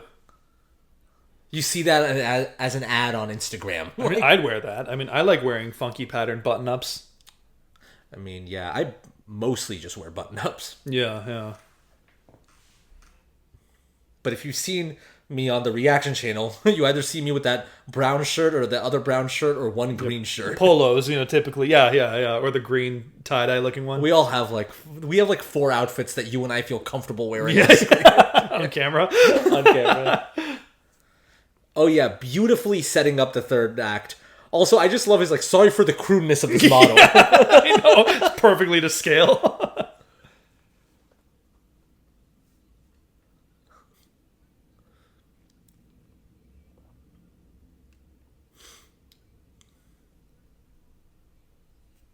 I wonder how much Zemeckis also relates to Doc in a way. Of just this Zemeckis, always a guy, especially in his heyday, was so particular about the blocking of all of his scenes. Was Bob and him were just their screenplays felt like puzzle boxes in a way that they loved solving.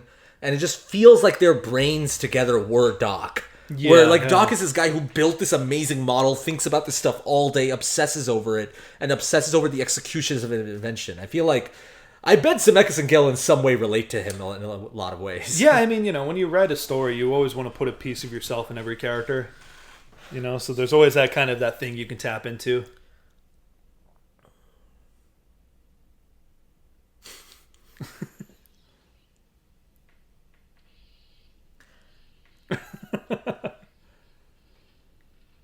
I love just the cleanness of this story. Right here, right here. One of my favorite reaction shots right there, that gasp. Well, in this sequence, because Leah Thompson's about to come in. Yeah. In this sequence, Doc has a reaction shot that makes me laugh so fucking hard. I think you know what I'm talking about. Yeah, yeah, definitely. Okay, when it gets to that, I'll point it out. Okay, cool. Not this. No, I know. It's still just making me laugh. Yeah, I mean, he's just amazing. His eyes are just so expressive. How does he maintain that energy? From what I heard during rehearsals, he would do very cold reads. Because sometimes directors will like to practice blocking and everything, right? Yeah. And he would do very cold reads, and Zemeckis was worried for a second. And then he realized, he's saving the energy for when they actually shoot. So you're saying he would read through it coldly, his dialogue would be okay, gotcha. He's like, Marty, we gotta go. I thought, because cold readings also means he wouldn't read it ahead of time and would read it when he gets on set. That shot, that right here. Yeah, that's it. Anyway, sorry. But, yeah, cold read get all, I know what you mean. You'd read it emotionless, basically. And at first Zemeckis was worried, but then he realized, this guy's saving all this reserve because when he's gonna actually shoot, it's gonna explode. I remember Dean Norris kind of had that type of energy. If you see the video of the table read of Blood Money, yeah, exactly. You can feel that the energy's not what it actually is. But in the final episode, Iggy's incredible in it. So, well, yeah, I know people in the comments were like, "Is he mad?" I'm like, no, I think he's just not a type of guy that like acts out his scenes during the table read. Yeah. There's yeah. actors like that, you know? Oh, yeah. God. You could just feel the chemistry between Doc and Marty still. Like, Doc's like so uncomfortable. Oh, I know. Oh, yeah. My favorite part about this movie, how it's kind of Hitch towards the middle of it. Yeah, he's just becoming the ultimate matchmaker. That's what really, the series should have been, is just him getting certain couples together and saving the world through it. Where he does, like, different versions of Hitch. That sounds like a sci-fi rom-com, where it's like a time traveler trying to save history. It's pretty much already Back to the Future. Yeah. But I'm trying to think of, like, famous couples he needs to get together. Like presidents that need to be with their first ladies. Yeah. You need, not to be super depressing about it, but JFK and Jackie Kennedy, Yeah. That'd be a weird movie. No, yeah, I wouldn't watch that, But, yeah, I got weird fast, didn't it? But JFK, you also need to sleep with Marilyn. Or the times. Yeah, no, let's not. Yeah, exactly.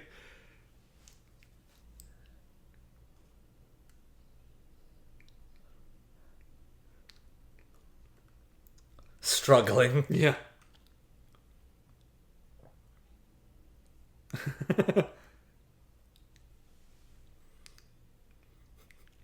Oh, man.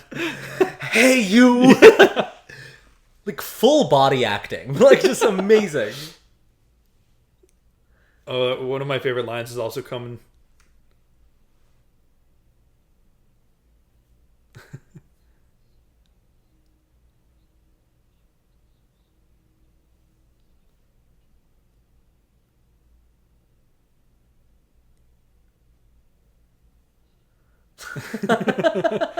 Oh, I think I missed it. Oh, okay. I think we talked over what it. Scene were you... when he accidentally calls him dad, he's like, Daddy-O? Daddy-O?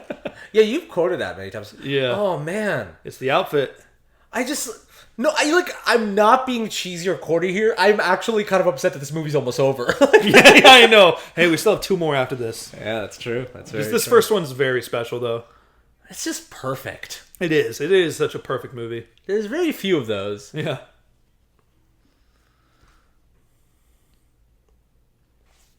That's why I'm so forgiving to the second and third ones. Just because, like, well, yeah, you can't top this. Yeah. And so that's why I'm happy. At least the second and third ones are still fun. And Yeah. they still have a lot of, like, heart in them, They're like good supplemental stories, Yeah.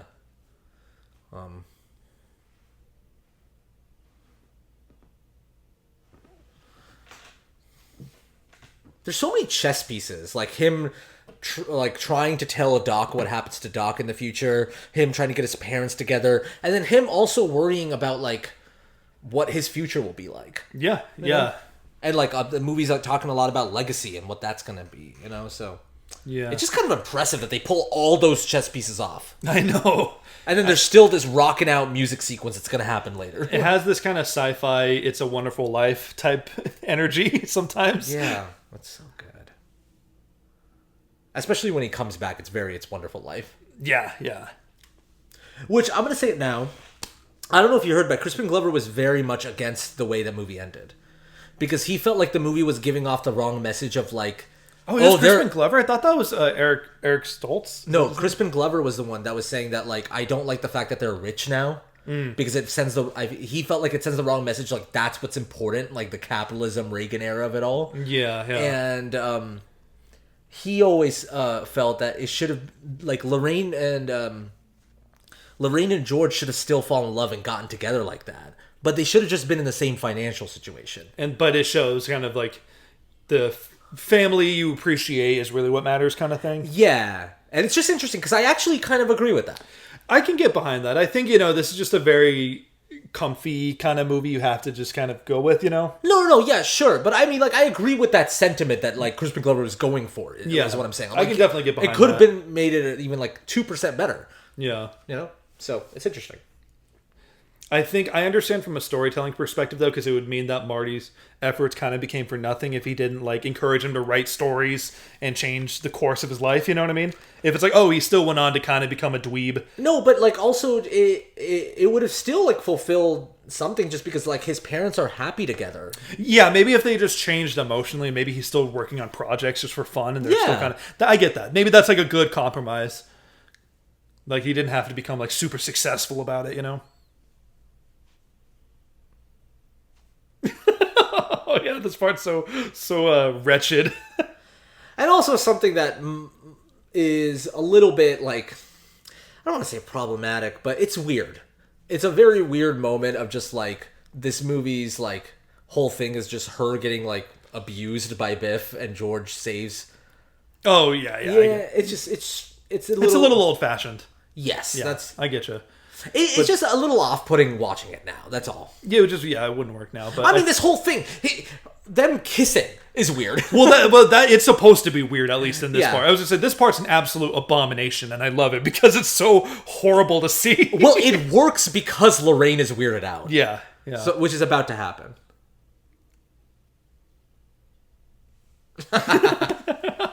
That's so perfect. It wouldn't work if Lorraine was still into it after they kissed. Well, exactly. Yeah, that's what I mean by like it works because you're supposed to be disgusted with everything going on. Oh yeah, Marvin Berry. Yeah, Chuck's cousin. Yeah. It's like, Chuck, you're gonna dig this sound. So weird that a white guy came up with it. But I mean, he's covering a Chuck Berry song, so it's his own song. To be fair, you know. No, but the movie. Go Johnny Be Good is a song that's a Chuck Berry song. No, I know, but what the movie's saying is that Marty came up with that song. Oh, I thought he was just covering Chuck Berry. I thought he was just covering... No, remember? He's like, hey, Chuck, it's your cousin Marvin. Listen to this. Well, it was before Chuck Berry got famous, though. You know, because yeah, well, that's the thing. Chuck came up with that song because he heard it and because... I think it's like a cycle thing, though. I think he was just covering a famous Chuck Berry song. And but Chuck Berry hadn't made that song yet in the timeline of this movie, right? Like, so yeah, but Marty's from an era, from the present, when Chuck Berry did get famous. I'm saying what's weird is that they're basically saying a white guy came up with like that song. But I don't think he wrote it, though, is all I'm saying. I don't think it's supposed to be where he wrote it. I don't think he just improvised a song right now. No, I know that, but it's just like... What's weird is that they're Marty basically rewrote history as if like a white guy came up with that song. I know Marty didn't come up with the song. I don't think you understand what I'm saying. I guess not, no. What I'm saying is that Chuck Berry listened to that song and that's how he came up with it and it became that. Yeah. Do you know what I mean? Yeah, I do, yeah. But I think he hears his own song. It's not like he hears a specific sound that inspires him. Like, you know, he invented that sound. I think he just heard his own song. No, but Marvin literally says, like, you've been wanting a new sound. I gotcha. I think we just disagree on, like, the portrayal of it. Yeah.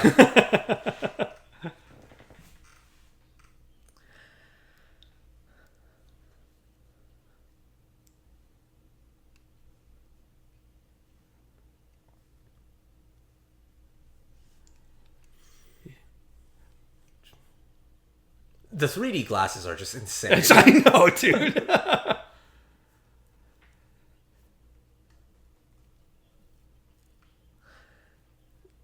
Yeah, the tension just starts racking up. I do like how George actually has to save her. It's not like a fake save. You know what I mean? Yeah. Well, I know, it makes it all the more fulfilling.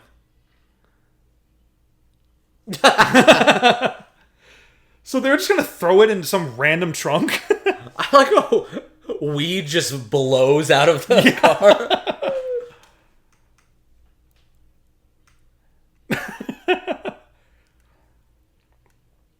You ever see Reefer Madness? Yeah, of course. I've never seen Reefer Madness. I've seen clips from it. Okay. There's a musical on Reefer Madness. Oh no, and it's really funny. At least I've seen that. I've seen like, you know, a certain performance of it because they did a version of it at a Rocky Horror screening. Again, it's so good that George has to like actually punch Biff. Yeah.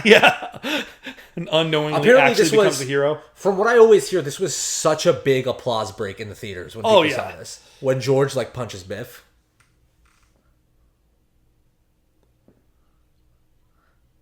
Great work by Leah Thompson. Just that look that she gives of just Yeah. fear. It's so real. She's playing it so straight. Yeah, yeah.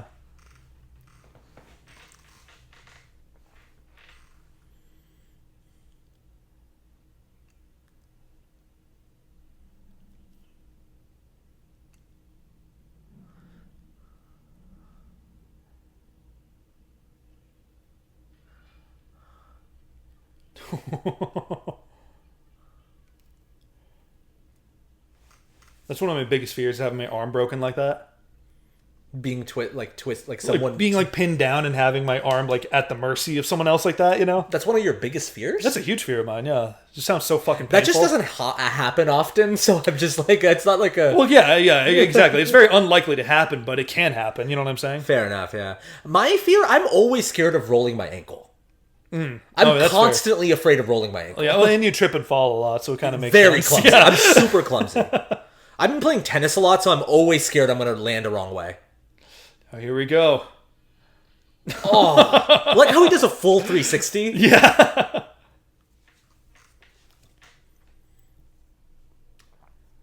And Marty's like, okay, well then, my duty is done. The way he looks at his hands, like, I can't believe it. I know.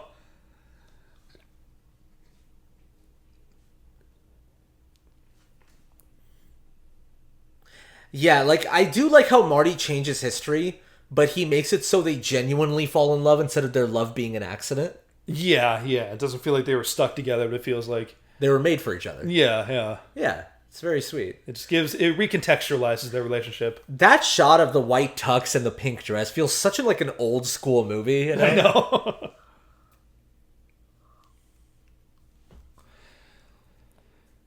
Oh, they got a kiss. That's right. Yeah. I act like I haven't seen this movie a million times, but I like this third act nails it so hard because I am still tense. It works every time, yeah. I think I mean, this clock tower sequence, man. Like, come on. You know? the tension is crazy, man.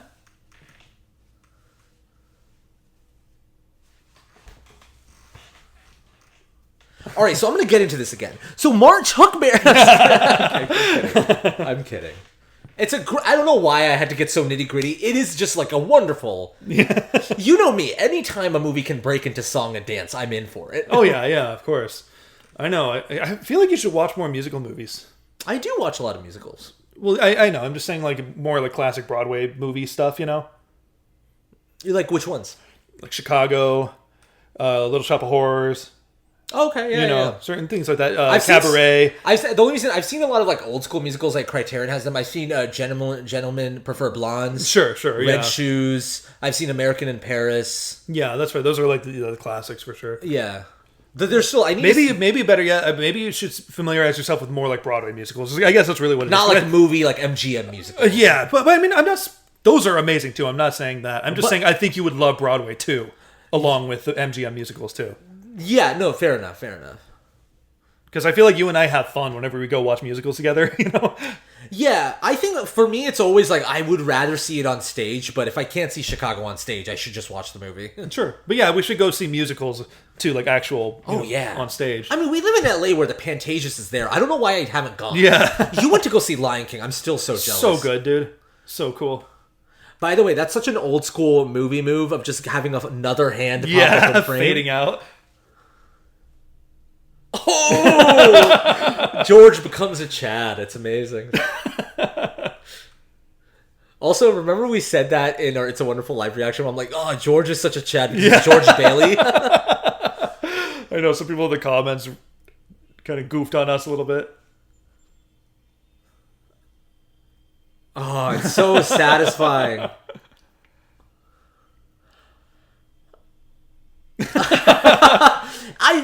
You've mentioned this a lot. How this sequence isn't necessary, but it is in a way of just bringing joy to you as an audience member. This upcoming sequence, once they break out into Johnny Be Good. That's what I mean. Yeah. Because it's a celebration. Yeah. And yeah, in like a simple story structure way, maybe it's not necessary.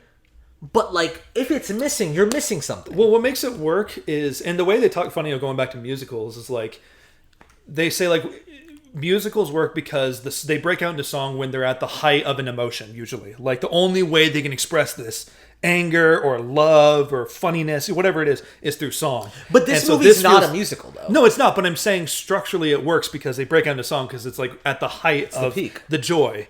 You know what I'm saying?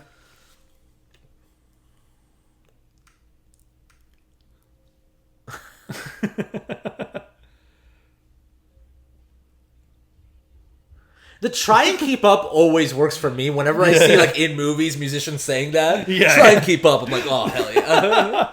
Anyone says that in, like, real... Like, if I was jamming with someone, they say, oh, try to keep up. I'd be like, oh, fuck you, dude. I know. I'm not a musician of any sorts. I've never played an instrument, so I wouldn't know. But it is a thing. Like, when you can have musicians that can keep up with each other is always cool. Down in New Orleans.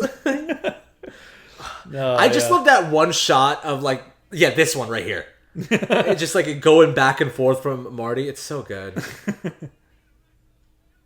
Play the guitar just like he's ringing a bell. Go, go! Go, Johnny, go, go. Oh, God, so cool. It just makes me so happy. I know. It's just such a blast.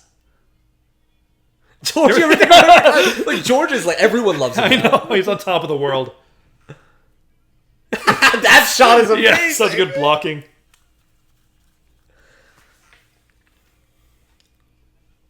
Go, go, go. Oh, that little wipe with the sweat. Yeah.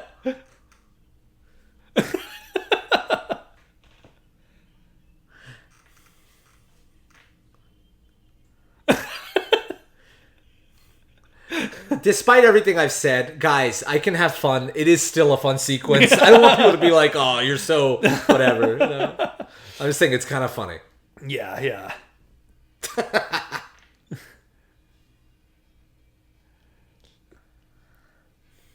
Oh, man. I just forget how much fun this is. God damn, nothing's better. Literally, I'm serious. Nothing's better than this. Breaks down to like a Van Halen style solo. I didn't even think back then you could set your amplifier to create the electric sound that it has right there. I didn't even think they had the technology to create that. I don't know. I don't know much about that, but it's just funny to watch. Really oh, yeah. They're like, the hell is this guy doing? He kicks the amp down.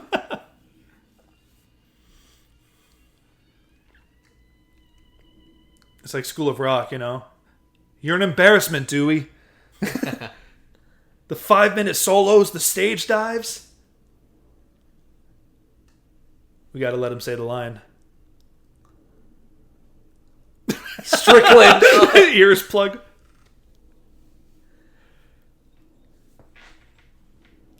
The amount of times I say that about movies, about anything. Oh, yeah. Your kids are going to love it. It's just, God.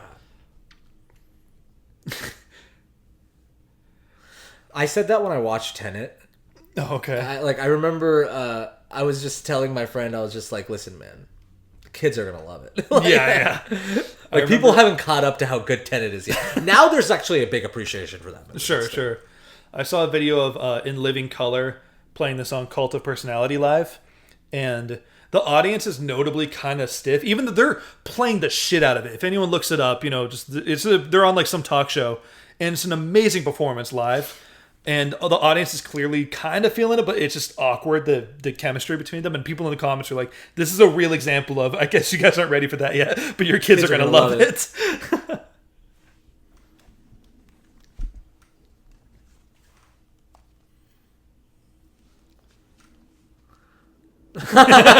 Go easy on him. Just beautiful wish fulfillment shit, you know? So yeah. Good. Wish fulfillment shit, you know?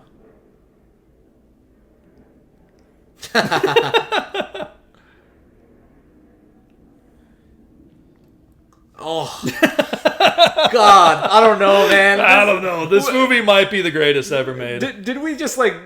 I don't think we made something better than this. Still,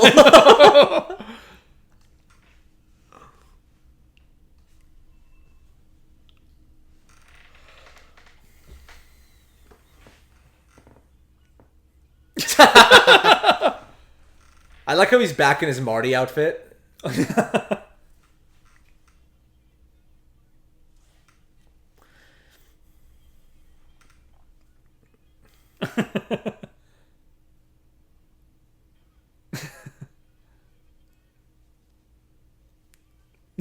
Yeah, we don't have to worry about that. Yeah, now. I think you just realized, like, I think you just changed time. But who cares? Like, Yeah, okay, we'll get you back as long as you're still here. But it still adds that level of like, okay, something might still be different when they go in the future. You know? Yeah, it's planting that seed, yeah. But I feel like I do shit like that too sometimes, where I'll pick up on like, oh, there's a factor here. I don't want to talk about it because it's going to be a whole ass conversation if I bring it up. I like how you've related yourself to Doc Brown because it's funny. I never see you're not this kind of personality at all. No, but the franticness of his brain being externalized like this sometimes. Doc like, Brown is in your head, but it's not external. Exactly. Okay, got you. Yeah. That's structure. Because you're way more of like I'm kind of neurotic, but I guess. But you're not like that kind of neurotic. You're more like the emotional kind of thing. To be honest, I'm more of a George McFly. And neither of us are Marty. Yeah, no one's Marty, man. No one can be Marty. Or the case for this movie is everyone's Marty. We're all Marty. That's true. That's true too.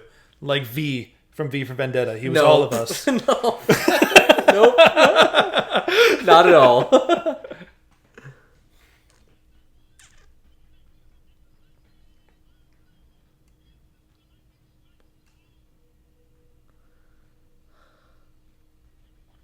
He's like still not sure.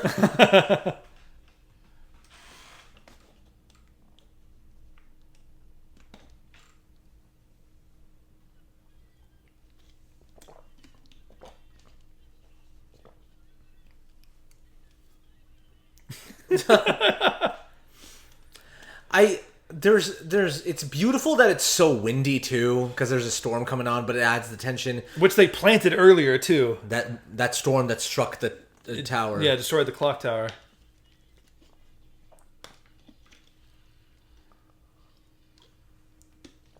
Oh, such good editing. Just such good blocking and editing. But I always forget though, like Wire gets unplugged It's and so he has stressful. to go up there. I know. This is where Christopher Lloyd like really fucking shines. Yeah. I don't understand how like it's kind of like that Jim Carrey thing where like where did he keep this reserve of energy? Yeah, I know. He just doesn't have like a freak out moment like Jim Carrey gets. Yeah, it's like the Bruce Springsteen in his like fourth hour of a concert where you're like, how the hell are you still going? At your age, in this economy?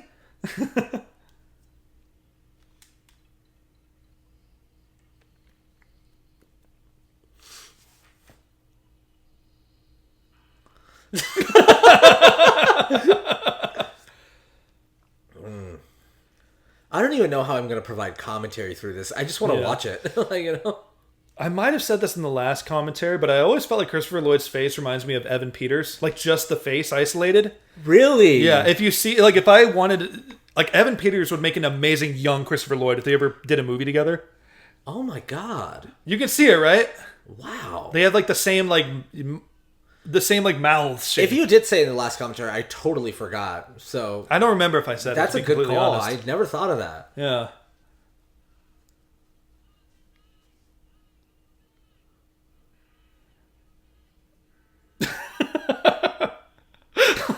This is obviously like an homage to like Harold Lloyd on the clock tower, the silent, you know, the iconic silent film shot. Yeah. Oh yeah, it would be freakishly loud. You would lose your hearing. Oh yeah. Ruptured eardrum or something.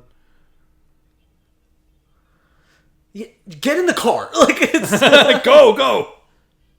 ooh, that slide is so smooth.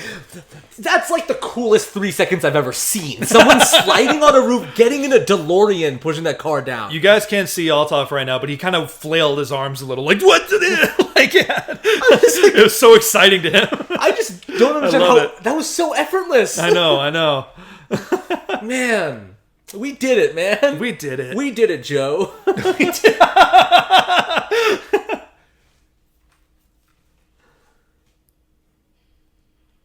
That's one of those memes I hope never dies. Yeah. We did it, Joe. You're going to become the next president. Like, wow. I remember that TikTok of someone saying grace and they're like, let's say grace. And the entire family was like, we did it, Joe. I know. I remember Haley Williams reenacted it too and did a great impression of it. Yeah, like freakishly good. Yeah. Oh my god. Just this set piece is so brilliant.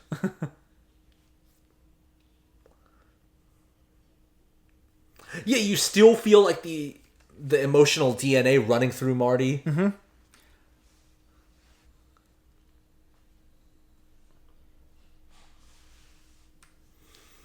Yep. Fluxing. I forgot about that line.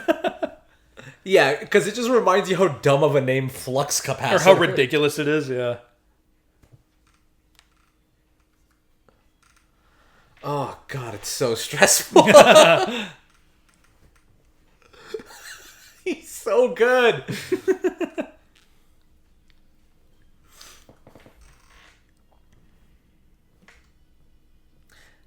It's kind of like watching Wizard of Oz for the first time, where you're like, "Oh yeah, they made the perfect project." Like, yeah, it's just real movie magic. Like a bunch of people came together and just did it. Yeah.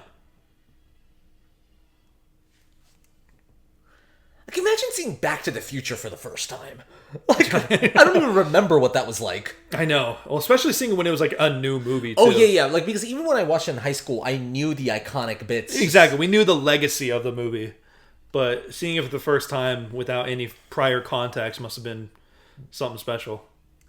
You know, Must have been explosive. Like, it was like seeing, when we saw Everything Everywhere for the first time, we were like, oh, yeah, never seen anything like that before. those days come back in the dead of night. Wow, no one knows about that bit from us. That's an inside joke I don't want to explain. We shouldn't say it. No context. Hey, that song mentions Back to the Future. It remember? does. It does. If you guys know that song, sound off. Sound out the comments.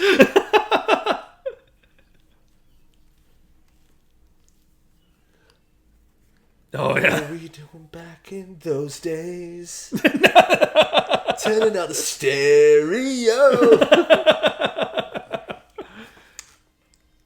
God, freaking talk. Just plug it in for God's sake. He's like, hell, he's getting a little cocky now. Dude, you and I have set... Oh my god. It's awful. In the bread. But you and I have done sets where we had shit like this happen. Where Yeah, where you were hanging on top of a light. Yeah, of course, you know. Oh, yeah. Right here, dude. Just the scream! Yeah. Like, it comes from, like, inside. I was trying to hit 88. That's why... This is the reason why the opening of the second one works so well. How so? Well, not the opening of the second one. Uh-huh. In the second one, when he goes back to the first movie. Yeah. That moment works so well where Doc is celebrating and then sees Marty come back and he's like, oh! yeah, I know. Because for Doc, it's probably the most frustrating thing ever. It was like, we went through all of this for no reason. Yeah. Oh, man. Oh, yeah, he does a swing. Yeah. Oh, no, he zip lines. That's Yeah, right. yeah. Not a swing. God. Just the camera work of zooming in and out from the car. Louder. He's almost at 88. Come on. God, it's so close. There we go. Oh, it's perfectly in time, too. Like, right when the bolt strikes the outlet, too. See, he totally looks like Evan Peters right there, doesn't he? A little bit, You see it, right? Dude, that's a great call. I hope they never make that movie. But I never want to see it. Yeah, of course. But we know who would If cast. it ever happened, you know, I would want Evan Peters cast as a young, you know, Christopher Lloyd in any scenario. Oh my god. Oh my god. He's like, I guess I go home now. No, he celebrates. Remember, he yells. No, of course. Yeah, he's happy. It's just funny, the awkwardness of like... But I just love that. That's the emotional heart of it. It's just Yeah. that one of his inventions he saw finally worked. Yeah. It's like, look He at his achieved face. something. He achieved a project. And this is a guy who probably hasn't achieved anything his entire life. Oh, I love that transition, too. Just seeing a helicopter come into frame. Because the clock tower's still broken, and it's like, oh, it's so beautiful. I remember I was playing like World War II with my cousin. Like, you know, we were using plastic guns and we were pretending to... And My cousin, who was younger, was like, okay, what if and then a helicopter comes out? And it's like, oh, no, this is World War II. There weren't helicopters yet. Oh, what about an attack copter? No, I don't. No, still. See, this is the George Bailey moment. Hello, theater! Hello, Hill Valley! Yeah, exactly. Merry Christmas! Merry Christmas, Burger King! Yeah, exactly. I need a cameo of James Stewart saying, Merry Christmas, Burger King! Yeah. Orgy American style. Yeah.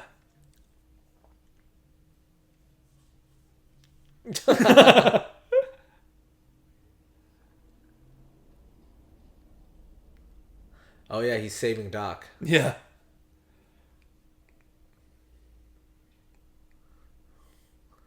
Yeah, the concept throughout this movie said that the DeLorean's a shitty car. Yeah, the tension doesn't stop even after he gets back. Like, the relief isn't fully granted to the audience yet. It's brilliant. It's like it. You know how it's like that thing of just your parents teach you to finish your plate, don't waste a single morsel of food. Yeah. That's what this movie's doing. It's like we're not going to waste a single minute of your time. Yeah. There's never going to be any dead space. The final line of this movie is perfect. Oh, yeah, which we'll get to. I'm excited for that line. But it's just like they don't waste a single minute of your time. I know, dude.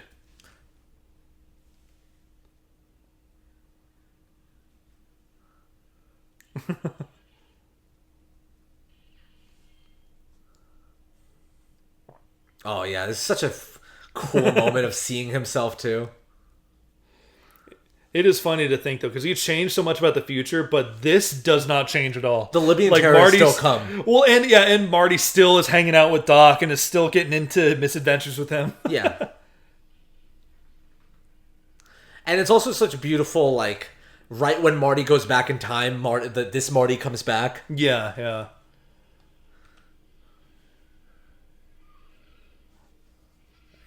88 miles an hour. Yeah. Oof.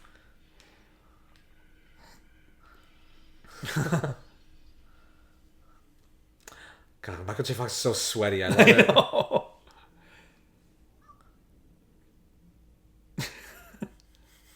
I just love his eyes are just wide open. Oh, like, there's no different than when he was alive. Yeah.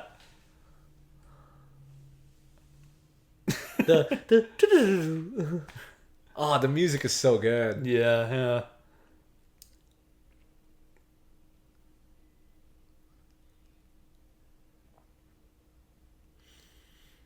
God, gotta love Kevlar. Gotta love Kevlar, dude. It's gotten me out of so many tight spots. It's just the best part of any movie. The whoo. Yeah. Or there's always like that thick book in their breast pocket. Yeah. Oh, you taped back the letter. Yeah. The thick book is my favorite. Yeah. Cops should have just books in their vests. Get rid of like Kevlar. Soldiers, like everyone who gets involved. Just put Moby Dick in there. A thick ass book.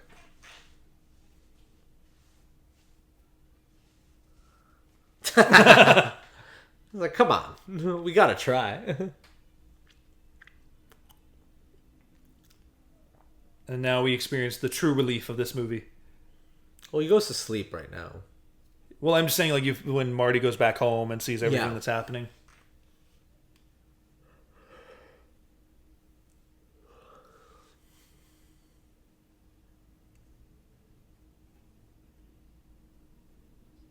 Just call him Einstein.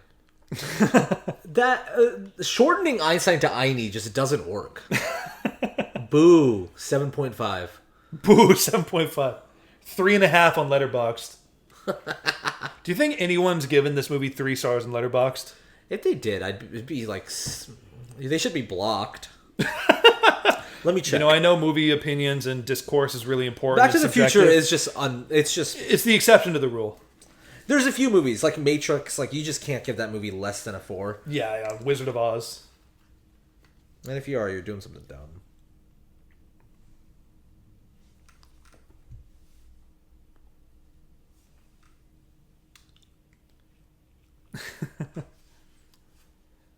I will say 1028 is a strange time to have the way he sleeps is so funny. I'm sorry. That's how I would sleep after going through an adventure like that. I just love that small choice of having him just like you can tell he just plopped himself on the bed. Oh, yeah, he just knocked the hell out.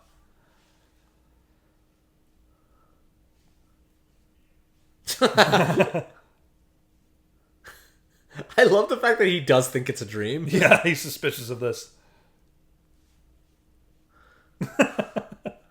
Oh no. It is so satisfying. Yeah. Sees him in a suit. He looks so much like Albert Brooks in this scene. I can't keep up with all your boyfriends. That was her whole thing in the beginning.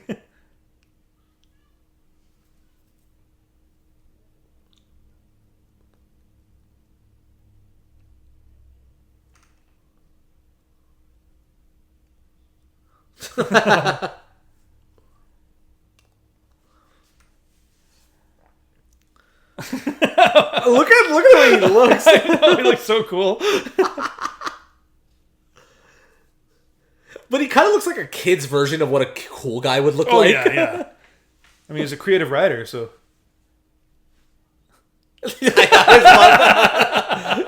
They still got the hots for each other. Yeah. He's so confident around her.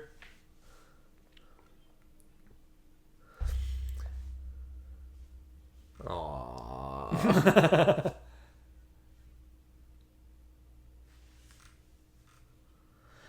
Oh yeah, I forget. This movie wraps it up beautifully with him kissing his girlfriend by the cool car. Oh, I know.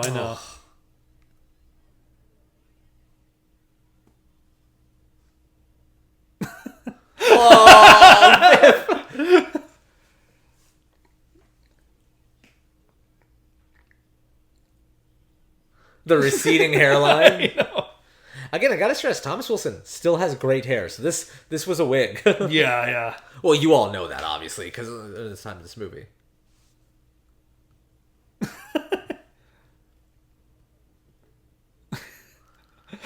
Marty's so freaked out. I know. He's like rediscovering his life all over again.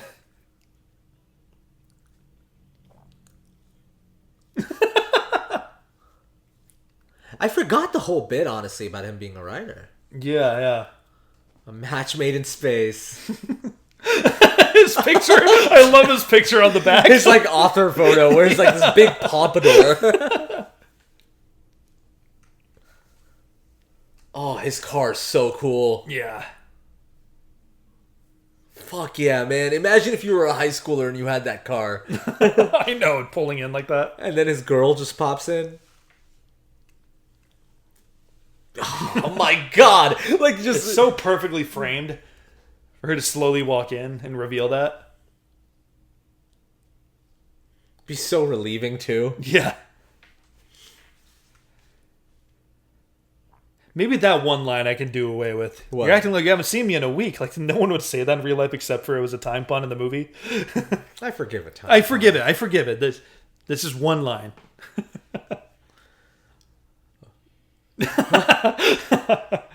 One of the most iconic endings. I mean, oh god. Just Doc coming out in like a fucking gold spacesuit. The satin robe. The glasses, it's so good.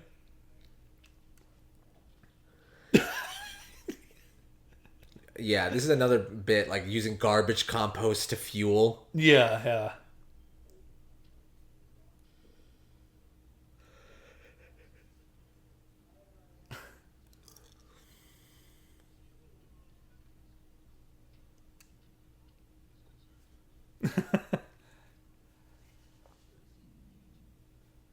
Well, first of all, Jen, you're gonna get recasted to Elizabeth Shue. Yeah, I know, right?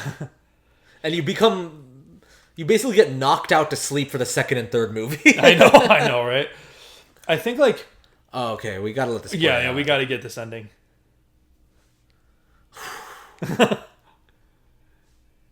Rhodes. Just had to clap at that line. I know. Oh my god! Imagine being in the theater and seeing the car fly. It flies into the camera, too. And I gotta say, back then, they didn't know if they were gonna make a sequel. It wasn't a surefire thing, and that's not how movies worked back then. Yeah, well, that's what I've always thought. Like, the ending perfectly functions without a sequel. You know what I mean? I'm not saying like the sequels don't need to exist. I'm just saying that like even if they never made sequels, I'd be perfectly happy with this ending. It's so complete. Because like it also is, but thematic. also it's that thing I've always told you. I'm just like, well, we need to see the future. Like if they're yeah, I know. Anyways, what were we saying? I was just saying that it's still thematic though, because it's like it's about your kids. Like we're always trying to adjust, the future.